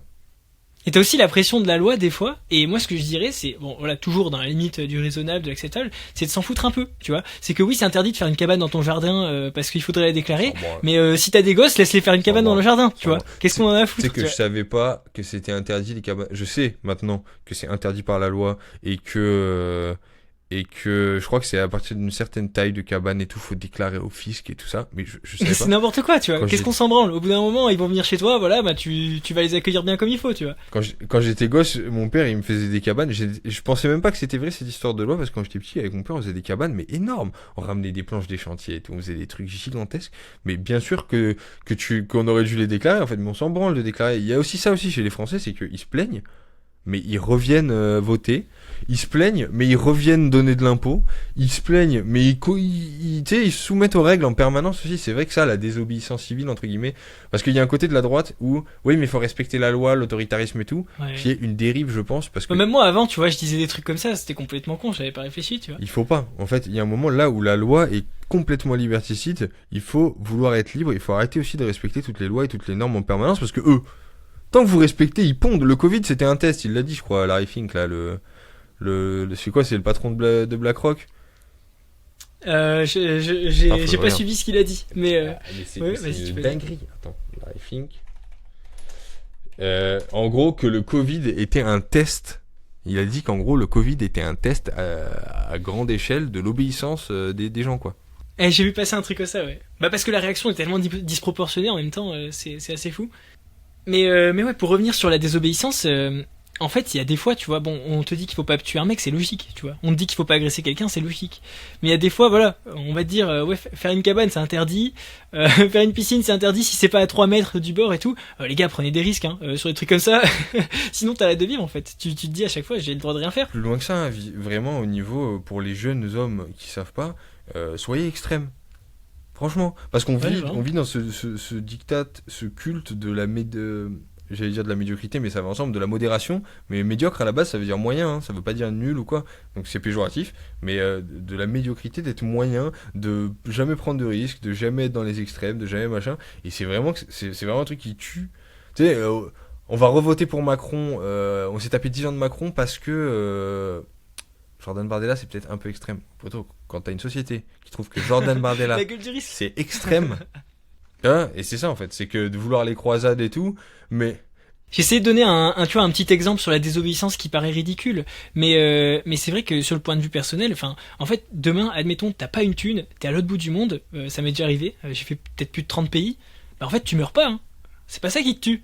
Donc, oui non, des fois, il faut prendre des risques. Hein. Bon, quand je faut dis relativiser un peu. Je suis pas très relativiste, mais là-dessus, faut relativiser sur votre danger que vous courez dans la vie de tous les jours et tout. Oh, les gars, mais c'est ça en fait, c'est qu'on relativise sur l'éternel, sur la grande boussole, l'ordre naturel des choses. Là, le relativisme absolu est permis, mais par contre, tout le reste, par contre, faut être dans les cases, faut surtout rien tenter, rien faire. Mais quand je dis tenter des trucs, c'est faites n'importe quoi, je sais pas moi, des trucs de trépané comme je sais pas, vous prenez le transsibérien, ça coûte pas cher, vous traversez, je crois que c'est ça, tu peux prendre un train et finir à l'autre bout de la Russie là-bas. Bon, en ce moment, c'est un peu chaud. ouais. Mais justement, Ouais. tout le monde te dit, ouais, en Ouais. ce moment, c'est chaud. Mais gros, t'es un citoyen français, on va pas te J'ai vu tuer un la mec, vie. il est parti en voiture. Je vous mettrai le lien en description si je retrouve. Il est parti en voiture faire de la France au Japon avec une petite voiture des années 70, je crois, en ce moment. Il était en mode, c'est fou. Au moins, le gars, tu il est vis parti des tout trucs. seul. Voilà. Tu vis Et des là, il est trucs, parti à l'aventure. T'arrives des aventures, tu vas. Je sais pas moi, tu peux choper une maladie vénérienne, un truc, je sais pas, il va t'arriver quelque chose en fait. C'est ça un peu la maladie du droitisme français, c'est de pas vouloir aller au bout. Ouais, la République c'est de la merde. Bon, bah on fait quoi on explose tout, on remet la royauté. Ouais, non, mais gros, c'est un peu extrême quand même. Ça va être notre prochain sujet. C'est bon, du coup, t'avais trouvé ta recherche? Il a bien oui, dit ça? oui. Ce qu'il disait, Larry Fink, le CEO donc c'est bien le patron de BlackRock, qui disait que le Covid était un test sur l'obéissance humaine. Il y a une interview là sur YouTube, Bloomberg Télévision. Donc non, mais je faisais la recherche pour pas dire n'importe quoi, tu vois, mais Ouais. non, Ok. voilà. Et ils l'ont dit, ils l'assument. Hein. C'est fou. Ils ont fait un test. Dès le départ, on pouvait tous avoir l'instinct, tu vois. Mais non, on nous a dit, écoute, le vaccin, il t'enlève pas ta liberté, il te la donne. Oh bah, c'est fou. Et encore aujourd'hui, tu vois des Mongols avec leur masque tout seuls dans leur voiture. Ouais. Mais là, les gars, la démocratie, faut lâcher l'affaire. Hein. Ouais, c'est pas glorieux. Ah bah, Bon, d'ailleurs, prochain sujet. prochain sujet. Je pense que c'est bien relié. Qu'est-ce qu'on fait de manière collective? Maintenant qu'on a vu au plan individuel, qu'est-ce qu'il faut qu'on fasse? Eh bien, on peut voir au plan collectif. Et donc, je voulais te poser une question. Est-ce que tu penses que la France, dans sa globalité, c'est foutu? C'est foutu ou c'est pas foutu? Bah, je pense, comme je disais tout à l'heure, il y a les deux. En fait, ce qui est compliqué, c'est quand même, on va pas se mentir.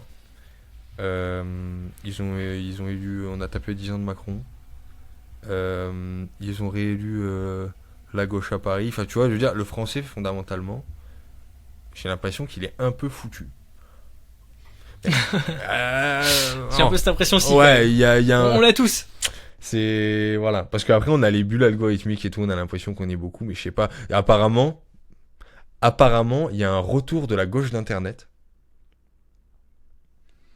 Donc, tu vois, c'est le truc que je comprends pas, parce qu'en fait, la gauche, vu que c'est un égarement, c'est-à-dire que c'est débile, je comprends pas comment tu peux repasser de, entre guillemets, droite à gauche. Parce qu'en fait, droite, la contre-révolution, c'est l'ordre naturel, c'est de dire, ok, on a déliré, on a changé de vision anthropologique, on s'est pris pour Dieu, on a fait de la merde, en fait, c'est néfaste, revenons à la raison. C'est ça, hein, finalement, le discours de droite, dans le fond. Et je comprends pas comment tu peux décomprendre que changer de sexe c'est de la merde et que et que la France meurt de son communisme en fait. Tu vois ce que je veux dire? Écoute, j'en ai déjà eu en commentaire, je sais pas comment c'est possible. Franchement, je comprends pas. Je pense que c'est un déficit en testostérone. Ça doit être un truc comme ça, tu vois. Le tour de bras, il est à moins de 20, tu vois, c'est quelque chose. Je vois que ça parce que comment t'as décompris des trucs, tu savais lire puis t'as arrêté. Tu oh non. Ah du coup c'est bon, vas-y les impôts, tranquille, prenez ça. Donc il y a quand même ouais, non, je sais pas. ce côté-là. Il y a la tronche en biais qui t'a convaincu, tu vois, en faisant un débat avec l'abbé Raffray, bah super, ok. Ce fils de pute, il parle avec un mec qui a 10 ans de séminaire. Tu sais, un mec c'est un professionnel, mais je sais pas, en fait, le célibat des prêtres et tout, les mecs se rendent pas compte qu'il y a des mecs qui dédient leur vie à Dieu. Tu sais, et toi t'es là, t'as regardé 3 vidéos YouTube, tu t'es branlé 2 fois, t'as bu une Monster. Non mais en fait c'est des Mongols, ils ont rien compris les mecs, la religion est l'opium du peuple, fuck it. Fils de pute, c'est des mecs qui dédient leur vie à ça, c'est parce qu'il y a un truc, non? Et t'as même pas compris que les religions abrahamiques c'est pas tout pareil, t'as même pas compris que on n'est pas d'accord, que on pense qu'il y a qu'une seule vérité. Ils sont là, ils te sortent le dieu de Spinoza, tu vois, ils ont pas compris que Spinoza en fait s'il pense son dieu, c'est parce qu'il est juif, qu'il a pas le concept de trinité, qu'il pense enfin tu vois, en fait ils ont rien compris ils sont en fait. Super loin et ils pensent qu'ils ont tout compris. Ils ont dead ça. Voilà, Thomas Durand, il a dead ça. Monsieur l'abbé, est-ce que vous avez les études qui prouvent que... Mais nique ta mère avec tes histoires d'études de... En plus, je crois qu'il il a des doctorats, non je crois. Mais oui, je crois qu'il est docteur en philosophie, non? Ouais. Non mais en fait... Même le frère Paul Adrien, il est docteur en mathématiques, tu vois. Mais ça veut rien dire, mais c'est quand même... tu vois, c'est pas des... Moi, je trouve que ça... C'est pas des mecs qui sortent de nulle part. Je trouve que ça veut un peu dire le fait qu'on a des mecs médiocres qui ont fait l'école, qui croient qu'avoir un bac+5 en sciences humaines, c'est banger, ils ont fini le jeu. Qui t'explique que croire en Dieu c'est con, et puis t'as des mecs qui sont docteurs en philosophie, docteurs en mathématiques, ils croient en Dieu, ils y dédient leur vie, tu sais. Il y a des cathédrales comme preuve de ce que ça donne quand la civilisation entière se tourne vers Dieu. Il y a l'histoire de France. Et si, moi je trouve que ça dit quand même quelque chose des gens qui sont là-dedans, quoi. C'est qu'à un moment, les gars, faut avoir le courage de regarder le bilan en face. Les idées des Lumières, la Révolution, la liberté qu'on nous vend là, ça donne de la merde, une démographie négative, de l'immigration. Tu vois, c'est comme le truc de dire les Arabes. Non mais il y a des Arabes en France parce que vous êtes gays. Quand les Français ils croyaient en Dieu et aux forces du mal, ils prenaient des charges de percherons dans la gueule, les Arabes. Parce que toute l'histoire de France, c'est les musulmans qui ont essayé de venir à Saint-Denis faire des testicroustis et des roues arrière en YZ. C'est l'histoire de France. Et maintenant on les a laissés rentrer. On a enlevé Dieu, on les a laissés rentrer, ils sont là. Ouais. Ils sont à Saint-Denis. Sauf que les Gaulois, ils étaient christianisés, donc ils s'habillaient en fer et ils leur mettaient des grandes mandales. Et c'était pas possible. Et ils continuaient à faire leur roue arrière en chameau dans le désert. Et aujourd'hui, depuis l'avènement des Lumières, et que je pense donc je suis, j'ai envie de dire, il y a un moment, il n'y a plus besoin de rien dire, il faut juste regarder la France. C'est là, c'est sous nos yeux. Ouais, c'est vrai. Hein. Et c'est pour ça que je pense que la France, dans sa globalité, tu vois, pour répondre un peu à la question, elle est foutue dans sa globalité, mais en même temps, en réaction à tout ça, à tous ces trucs qui se passent, il y a beaucoup de gens qui retrouvent le droit chemin. Ils sont pas assez nombreux, évidemment, mais tu vois, tu vas dans une salle de sport, j'ai un pote qui me disait ça, il allait dans une salle de sport vers Paris, et il me disait, il y a que des racailles, que des mecs qui ont aucune tenue, qui ont rien, mais au milieu, t'as toujours 2-3 mecs de 17 ans, avec des énormes croix, tu vois, et des gros bras, et en fait ces mecs là ils sont pas foutus. Donc la France dans la globalité, moi je dirais qu'elle est foutue, que voilà c'est bon, on a Mathilde Panot, on a le maire de Saint-Denis, tu vois, on a les streamers de gauche et tout, mais par contre l'esprit français n'est pas mort, il reste parce qu'il y a une volonté de, justement comme je disais, le truc qui donne de l'espoir, c'est vu que les déconstructeurs sont en train de déconstruire le roman national qui a déconstruit la France, on commence à avoir tellement pas de repères que soit les mecs se noient complètement, se font vasectomiser en fait, hein, nota bene, voilà, fin. Soit il y a un sursaut identitaire qui est assez fort, et je pense que quand même là où il y a de l'espoir, c'est que je pense que la suite c'est quoi, c'est qu'il faut se communautariser en fait. La France elle est ce qu'elle est, là, il faut être pragmatique, la situation elle est comme elle est, et de la même manière que on a Bali Bagayoko en Seine-Saint-Denis là, à Saint-Denis, et ben il faut se communautariser, et il faut avoir mais il faut arrêter d'avoir peur de son nombre en fait, se communautariser, se rechristianiser, et en fait voilà, préférer consommer, mais comme ils font les robots en fait. C'est le côté qui est où je pense que tout est voulu par Dieu et ça donne une volonté à la providence, c'est qu'il y a un retour à la foi, parce que confronté aux musulmans, qui croient en quelque chose de supérieur, qui ont machin, t'as les petits Français de centre-ville qui sont truc, se disent mais qui je suis ? Ah bah moi je suis blanc, moi je suis chrétien, et reviennent à ce truc-là. Et je pense que c'est pareil que pour leur communautarisme, ils ont un truc qui est bien, c'est qu'ils viennent chez nous et ils communautarisent. Et ben nous, faut que chez nous on communautarise. Donc refaire la même chose. Il y a une grande partie des Français qui sont perdus, je pense. Qui sont foutus mais à vita aeternam. En fait il y en a aussi, c'est par obstination, ils sont allés trop loin, tu vois, ils peuvent pas revenir ouais. Et dire ouais non les gars Techniquement ils peuvent, et d'ailleurs c'est le message de Jésus, ils peuvent et il y a pas de si, mais leur orgueil, leur ego les maintient et ils reviendront pas, tu vois. Mais ceux qui Michel Onfray ouais voilà. Mais ceux qui sont de bonne foi et qui sont dans la bonne team, et ben en fait il faut se communautariser, arrêter d'avoir peur de dire, parce qu'il y a aussi ça en France, hein. Quand j'étais en police, le truc c'est tout le monde te dit non mais on pense tous comme toi, mais c'est juste que ouais on peut pas le dire.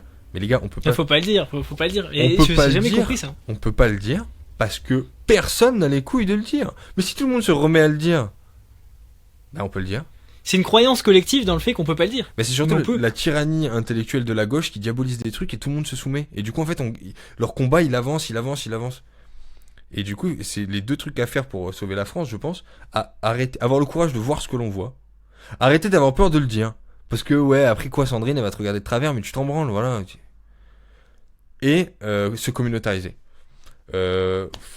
Vraiment, je pense que c'est le truc le plus important. Arrêter avec ces valeurs... Ça veut pas dire se communautariser, ça veut pas dire exclure l'autre, mais ça veut dire préférer celui qui te ressemble. Préférer le mec de chez nous, le chrétien, et lui donner plus volontairement votre argent. Quand tu vois cette mentalité de dire les boutiquiers, je sais pas quoi. Oh, t'as des mecs, l'argent il vous est pris de force par les impôts et il est donné par le biais du CNC à Cyprien Norman pour à des streamers de gauche. À des streamers de gauche pour vous expliquer qu'il faut vous vasectomiser. Et comme je disais, vu qu'on est ultra prélevé, c'est vrai qu'il nous reste peu pour vivre, donc c'est chiant d'investir ou de donner, mais c'est aussi un investissement de mettre des billes dans le combat culturel, de soutenir les créateurs de contenu, parce qu'en fait, si tous les créateurs de contenu disparaissent de notre bord, de notre camp, disparaissent, tu te retrouves avec Quotidien, CNews et l'autre là, et je sais pas moi. Et tous les dragueurs d'enfants là, en fait, tous ces fils de pute de streamers de gauche et de mecs qui bon voilà, et tu te retrouves en enfer en fait. Et c'est vrai, parce que eux en plus ils envoient l'argent. C'est peut-être parce qu'ils touchent beaucoup d'argent de l'État, tu vois, aussi les gens de gauche. Je crois qu'il y a un pourcentage de la population de gauche qui touche de l'argent de l'État qui est assez aberrant. Et donc ils redistribuent beaucoup aux streamers et tout, quand tu vois les dons, c'est assez fou. Et ouais, à droite on a ce truc là de boutiquier, t'essayes de vendre un truc. Moi je dis non les gars, c'est pas comme ça qu'il faut le prendre, hein. Ce que je disais tout à l'heure, c'est vous voyez le frère Paul Adrien, envoyez de l'argent. Vous voyez l'abbé Raffray, envoyez de l'argent. Vous voyez des influenceurs, leur envoyez pas d'argent forcément, mais achetez leur truc, tu vois, ça va vous servir. C'est ce que je vais dire. Donc, c'est que bon, autant les merch, tu vois, genre des t-shirts et des machins, bon, je comprends que ça va pas plus loin. Mais les mecs de bonne foi qui vous proposent soit des bouquins, soit le contenu Patreon, les trucs comme ça, le sport, les méthodes d'entraînement comme moi je propose, les trucs, c'est qu'en fait c'est du donnant. Tu vas en acheter une dans tous les cas. Et en plus c'est donc, du donnant-donnant. Souvent t'en achètes une, donc là voilà. Ouais, en plus c'est du donnant-donnant. C'est que c'est pas juste... Déjà t'as du double donnant-donnant, parce que t'as un soutien indirectement qui fait vivre cette cause et qui alimente le combat culturel et qui ne laisse pas l'ennemi gagner, tu vois. Mais en plus, parce que sinon ils sont hégémoniques, hein. Eux ils ont l'argent de l'État, ils s'en branlent, hein. Ils viennent, ils font leurs vidéos de merde, aucune performance, ils sont payés, mis en avant, les Usul et compagnie là. Déjà t'as ça, et t'as aussi donc t'as cette guerre culturelle qui continue, du coup vous avez du divertissement, du contenu, et on respire un peu. Et en plus, t'as le bénéfice quand c'est un produit de qualité, genre ma méthode d'entraînement et tout, c'est que tu te forges, tu chopes un corps, des valeurs, tu comprends les trucs. En plus tu l'as acheté, tu l'apportes toujours, hein. C'est que c'est pas... Tu vois, après, moi je prends cet exemple-là parce que c'est vraiment du concret. C'est que t'es là, tu stagnes dans tes performances, t'es pas au top, t'as pas le physique que tu voudrais, ou t'as pas les performances que tu voudrais. C'est que dalle en fait comme investissement. C'est autant que d'investir sur l'argent. Surtout que je viens du milieu entrepreneur et tout, et avant je faisais même des vidéos par rapport aux IA, aux technologies et tout, et j'avais l'habitude finalement de voir des mecs qui vendent des produits à 1000 balles, 2000 balles, 3000 balles. J'ai l'impression que la plupart des gens de droite qui font leurs produits, en général, ça vient d'une bonne intention. Et toi, par exemple, ta méthode d'entraînement, ça coûte rien. Par rapport à ça coûte quelques entraînements en basic fit avec un coach, quoi. Peut-être même deux, je sais pas.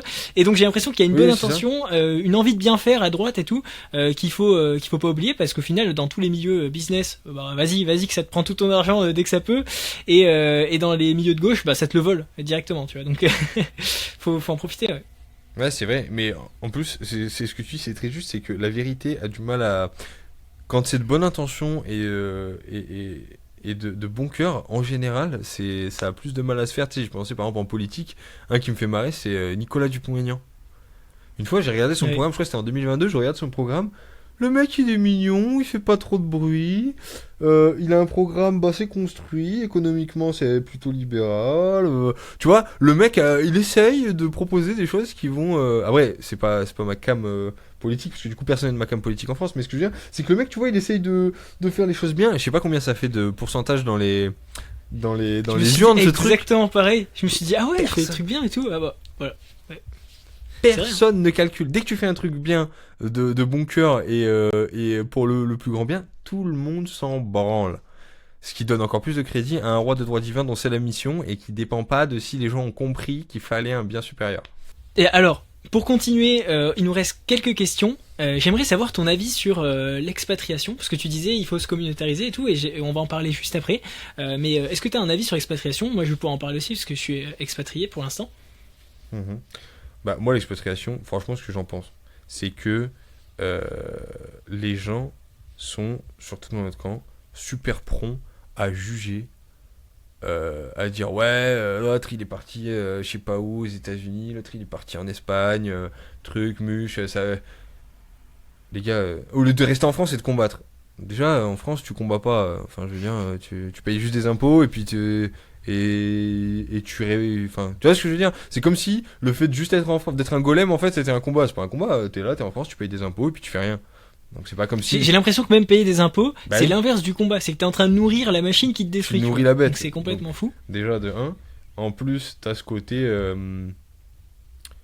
où c'est pas comme s'il y avait une ligne de front en France, on se battait tous les jours, il y avait un front défini où on se tirait dessus avec les mecs d'en face et que les mecs partaient. Oui, là c'était un déserteur, mais là surtout qu'en plus... Là, la droite, elle a même pas vraiment d'idéal défini à suivre. Du coup, on essaye d'en faire un ici, tu vois. On essaye de ramener le roi, la religion et tout. Mais ouais, c'est vrai que la droite, si c'est les socialistes de Bardella, t'es en train de te battre pas trop, tu vois. Pas tant que ça, quoi. Enfin, c'est le seul combat en France, j'ai remarqué, on a les seuls combattants de la liberté qui se battent pour que le percepteur d'impôts perçoive encore plus d'impôts, tu vois. C'est la nouvelle vision du combat français, tu vois. Mais du coup, il y a ça. T'as le côté aussi où c'est des choix personnels, tu vois, tu peux pas juger la vie des gens si ils ont envie de se barrer. Tu sais, je sais pas, moi, tu rencontres une meuf, c'est des choix de vie de chacun. Enfin, je veux dire, je trouve ça facile de condamner, de dire non, mais lui il s'est barré à l'étranger et tout. Surtout qu'en plus, quand tu commences à être exposé, par exemple pour nous, créateurs de contenu et tout, quand tu commences à être exposé et à avoir des rétorsions, quand tu commences à prendre des fermetures de comptes bancaires, du doxing, de la calomnie, des machins, les antifas, et ce que tu veux, il y a un moment je comprends qu'il y en a certains qui se barrent, tu vois. Des allers-retours en garde à vue et tout, faut pas déconner. Après, si tous les Français de bonne... En fait, c'est un sujet vachement compliqué, parce que si tous les Français de bonne intention, de bonne foi se barrent, voilà. Mais en même temps... Mais je pense que c'est ça le malheur de l'expatriation, parce que du coup je suis expatrié, mais je vais pas défendre l'expatriation. Donc moi je me suis barré il y a 5-6 ans, je suis parti en Hongrie, après j'ai fait plein de pays, là en ce moment je suis au Japon, et en fait du point de vue personnel c'est pas mal, mais quand t'es vraiment de droite, patriote, que t'as envie que ton pays il aille mieux, quand t'es en plus contre-révolutionnaire, etc., tu te dis, il y a des gens qui ont risqué leur vie, qui ont fait des trucs de fou, et moi je suis en train de me casser, là je vais faire ma petite famille à l'étranger, mes enfants ils en auront plus rien à foutre, mon histoire elle va être réduite à zéro, et donc en fait le problème c'est que même en s'expatriant, ok on a une vie cool et tout, c'est bien, on peut être allégé fiscalement dans pas mal de pays, c'est plus paisible aussi ici le Japon par exemple, c'est pas du tout un choix fiscal mais c'est vachement cool la vie au Japon. Mais du coup on a toujours cette frustration et on se dit aussi que là mine de rien il y a 2 millions de Français expatriés je crois.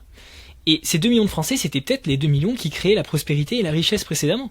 C'est que ces 2 millions de personnes qui se sont dit « Attends, là je suis pas libre de faire ce que je veux, ou alors la situation me convient pas, l'État est trop fort, je me casse et je vais faire mon truc de mon côté. » Et donc on peut les comprendre, je pense pas qu'il faille particulièrement juger, même si c'est plutôt une bonne solution, surtout pour les créateurs de contenu, là, comme tu disais, parce que au final, grâce à ça, ça leur permet de continuer à faire le combat culturel, donc ça c'est pas mal. Mais en même temps, je pense pas que ce soit une solution extra long terme, C'est pas une solution, extra bonne pour le camp national, tu vois. C'est s'échapper un peu vite fait temporairement, quoi. En fait, je pense que c'est un choix personnel. C'est pour ça que je disais, bon, juger c'est facile, mais c'est un choix personnel en fonction des histoires de vie de chacun. Après, c'est pas une solution. C'est sûr que c'est pas... à moins de faire un truc en mode tous les Français se regroupent sur une île qu'on achète et on fait une île de giga facho et après on revient prendre la France. Non. Mais sinon... Alors j'y réfléchis, mais c'est compliqué, hein, l'histoire de l'île. Non, mais sinon c'est sûr que c'est pas une solution pour le pays. Après, des fois, je me dis que la France est dans un état tel. Comme tu disais, c'est vrai quand j'ai été moi-même à l'étranger dans plusieurs pays, j'ai pas vécu, je me suis pas expatrié non plus. J'ai passé du temps dans d'autres pays, mais je me suis pas expatrié. J'y pense, tu vois, mais du fait de mon expérience vécue à l'étranger, en Australie, en Espagne, en vrai, je trouve, en tant que Français, c'est compliqué l'expatriation, parce qu'en fait, on a quand même si tout part en couille et que tout est de la merde là dans ce pays, on a quand même un art de vivre. Du fromage, du saucisson. Non, mais on dirait comme ça que c'est rien. On dirait que c'est vrai que quand t'es en France, j'aurais même envie de me répondre, ouais, c'est dérisoire, ça y est, pour 3 croissants et 200 fromages, tu vas commencer à... Ouais, t'as aussi les traditions, hein. Oui. Moi, je viens du sud-ouest, tu vois, les férias, les trucs comme ça, enfin, je reviens tous les ans, tu vois, finalement, parce que c'est vrai que c'est énorme. Il y a ça aussi, hein, mais je veux dire, vraiment, dans le confort de vie, je trouve que quand tu sors de la France, tu le sens. Je me rappellerai toujours avec mon père dans un hôtel en Espagne, en Navarre. Pourtant on dit de France et de Navarre. En dessert, le mec, je lui demande, je vois qu'il a sur la carte un millefeuille. Je lui demande, il me dit ouais c'est un millefeuille. Si. Il me ramène un millefeuille. Les millefeuilles c'est genre peut-être ma pâtisserie préférée. Il me ramène un millefeuille, cet enculé, je vais lui jeter dans la gueule. Ça s'appelle un Miguelitos. Cherchez sur internet si vous voulez voir l'image que c'est. On dit, c'est genre comme un sandwich avec un de crème pâtissière au milieu, fermé. c'est pas un millefeuille, poteau, c'est de la merde ton truc. Je te demande un millefeuille, tu me ramènes ça, va te faire enculer. C'est vrai qu'en tant que Français, on est habitué à un standard. Ou alors en Espagne aussi, ils mettent le pinard au frigo, ces enculés. Enfin, au congèle ou je sais pas quoi. Quand tu demandes un verre de vin, il arrive, il est glacé, il y a aucun arôme, c'est de la merde. Donc c'est vrai que quand t'es pas français, la France ça manque. Quand t'es français hors de la France ça manque. Mais après, je peux comprendre aussi que financer la République et Macron ou vivre dans des endroits... Tu vois, parce que même la campagne, bah, y a pas d'activité économique. Aller dire, ouais, quitter les villes, je comprends, hein, les citadins et tout, quand on dit, ouais, quitter la ville, mais pourquoi? Il y a une diagonale du vide sur le pays où t'as pas d'activité économique. C'est pas plus vivant que ça, enfin, c'est compliqué, ouais. Donc, je pense, pour moi, l'expatriation, c'est le choix personnel.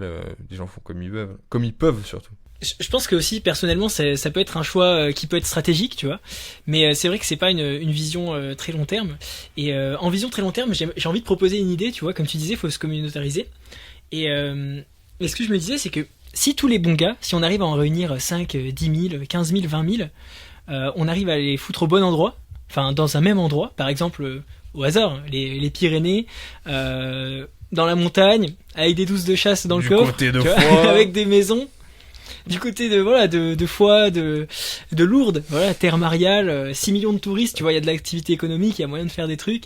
Je dis ça comme ça, voilà, c'est juste des idées. Mais si on arrive à regrouper beaucoup de gens, et que, voilà, c'est pas pour faire une sécession ou quoi, se mettre à dos la République, mais juste faire en sorte que dans notre quotidien, on se retrouve avec des gens autour de nous qui partagent les mêmes valeurs, la même volonté d'aller de l'avant, la même volonté de bâtir, la même volonté de faire des choses. Je pense que ça pourrait être une bonne solution. Et donc j'y réfléchis. Je me dis, ça vaudrait peut-être le coup que je revienne en France pour faire une famille et que je fasse en sorte d'attirer des gens autour de moi qui seraient agréables, de regrouper finalement les catholiques pratiquants, convaincus, qui veulent bâtir, qui veulent faire quelque chose à un endroit. Pour ça, il faut quand même, comme tu disais, d'attractivité économique. C'est pour ça que je trouvais que la région est pas mal avec le ski, Lourdes, les touristes, les choses comme ça et tout. Mais il faut aussi peut-être des gens qui sont là pour pousser tout le monde vers le haut, donc des entrepreneurs, des gens d'internet, ça peut être intéressant. Je sais qu'il y a l'Andorre à côté aussi, donc l'Andorre, pareil, fiscalement, c'est plutôt avantageux. Mais tu vois, je me dis, peut-être que la solution finalement, c'est pas parfait, peut-être que c'est pas un truc de fou, mais c'est de se regrouper quelque part et d'essayer de faire en sorte que notre vie soit mieux qu'ailleurs. Faire en sorte que le franc-mac à la mairie, il arrête de nous faire monter nos taxes sur le loyer, tu vois. Enfin sur les taxes foncières, tu vois. Enfin voilà, des trucs comme ça. Qu'est-ce que t'en penses de cette idée? Comme je disais, ça peut être une bonne initiative, mais même au sens plus large, de vraiment se communautariser, tu vois. Tu sais, parce que t'as les combats de la droite, qui n'en est pas française, a repris les combats de la gauche d'hier, en fait. C'est ça, aujourd'hui, la droite, c'est la gauche des années 80. Et du coup, tu sais, maintenant, ils sont vachement, comment on appelle ça, tu sais, assimilationnistes, là, mondialistes, et ils sont du coup plus royalistes que le roi, et ils commencent à vouloir, oui, assimiler, trucs, se déconstruire, tu sais, ils sont dans ce truc, mais regardez, nous, on se déconstruit bien, et eux, ils veulent pas, ils se communautarisent, les Arabes. Oui, mais en fait, les gars, communautarisez-vous. Parce que, je pense, au sens plus large. Ils ont oublié pourquoi ils se communautarisaient pas. Ils se communautarisent plus parce que en fait ceux qui étaient communautarisés à l'époque c'était les Vendéens et on les a massacrés, tu vois, avec la République. Non, c'est vrai que ils ont oublié ça, tu vois. Ça c'est le truc où pourquoi c'est là où des fois je me dis faut pas être trop dur non plus avec le français, c'est que historiquement pourquoi on en est là parce qu'on grandit tous coupés de nos racines, pris au berceau par l'éducation nationale et tout, parce qu'il y a quand même eu, faut regarder l'histoire récente, il y a quand même eu des massacres et tout, hein, le génocide vendéen, ça s'est pas fait, tu sais, de volonté. C'est pour ça qu'on a oublié. Tu vois, c'est pas qu'ils sont de mauvaise volonté à droite et que du coup ils veulent pas se communautariser, c'est qu'ils ont oublié parce qu'ils se sont fait massacrer et ça fait 200 ans qu'on leur a dit que ça existait pas, tu vois. Et à l'époque, il y avait pas internet. T'avais pas des meufs, des Toulousaines sur Snapchat qui disaient regardez, ils sont en train de génocider les Vendéens, faites pas les aveugles. Ça n'existait pas. Donc oui, les gens le savaient pas, c'est passé quoi.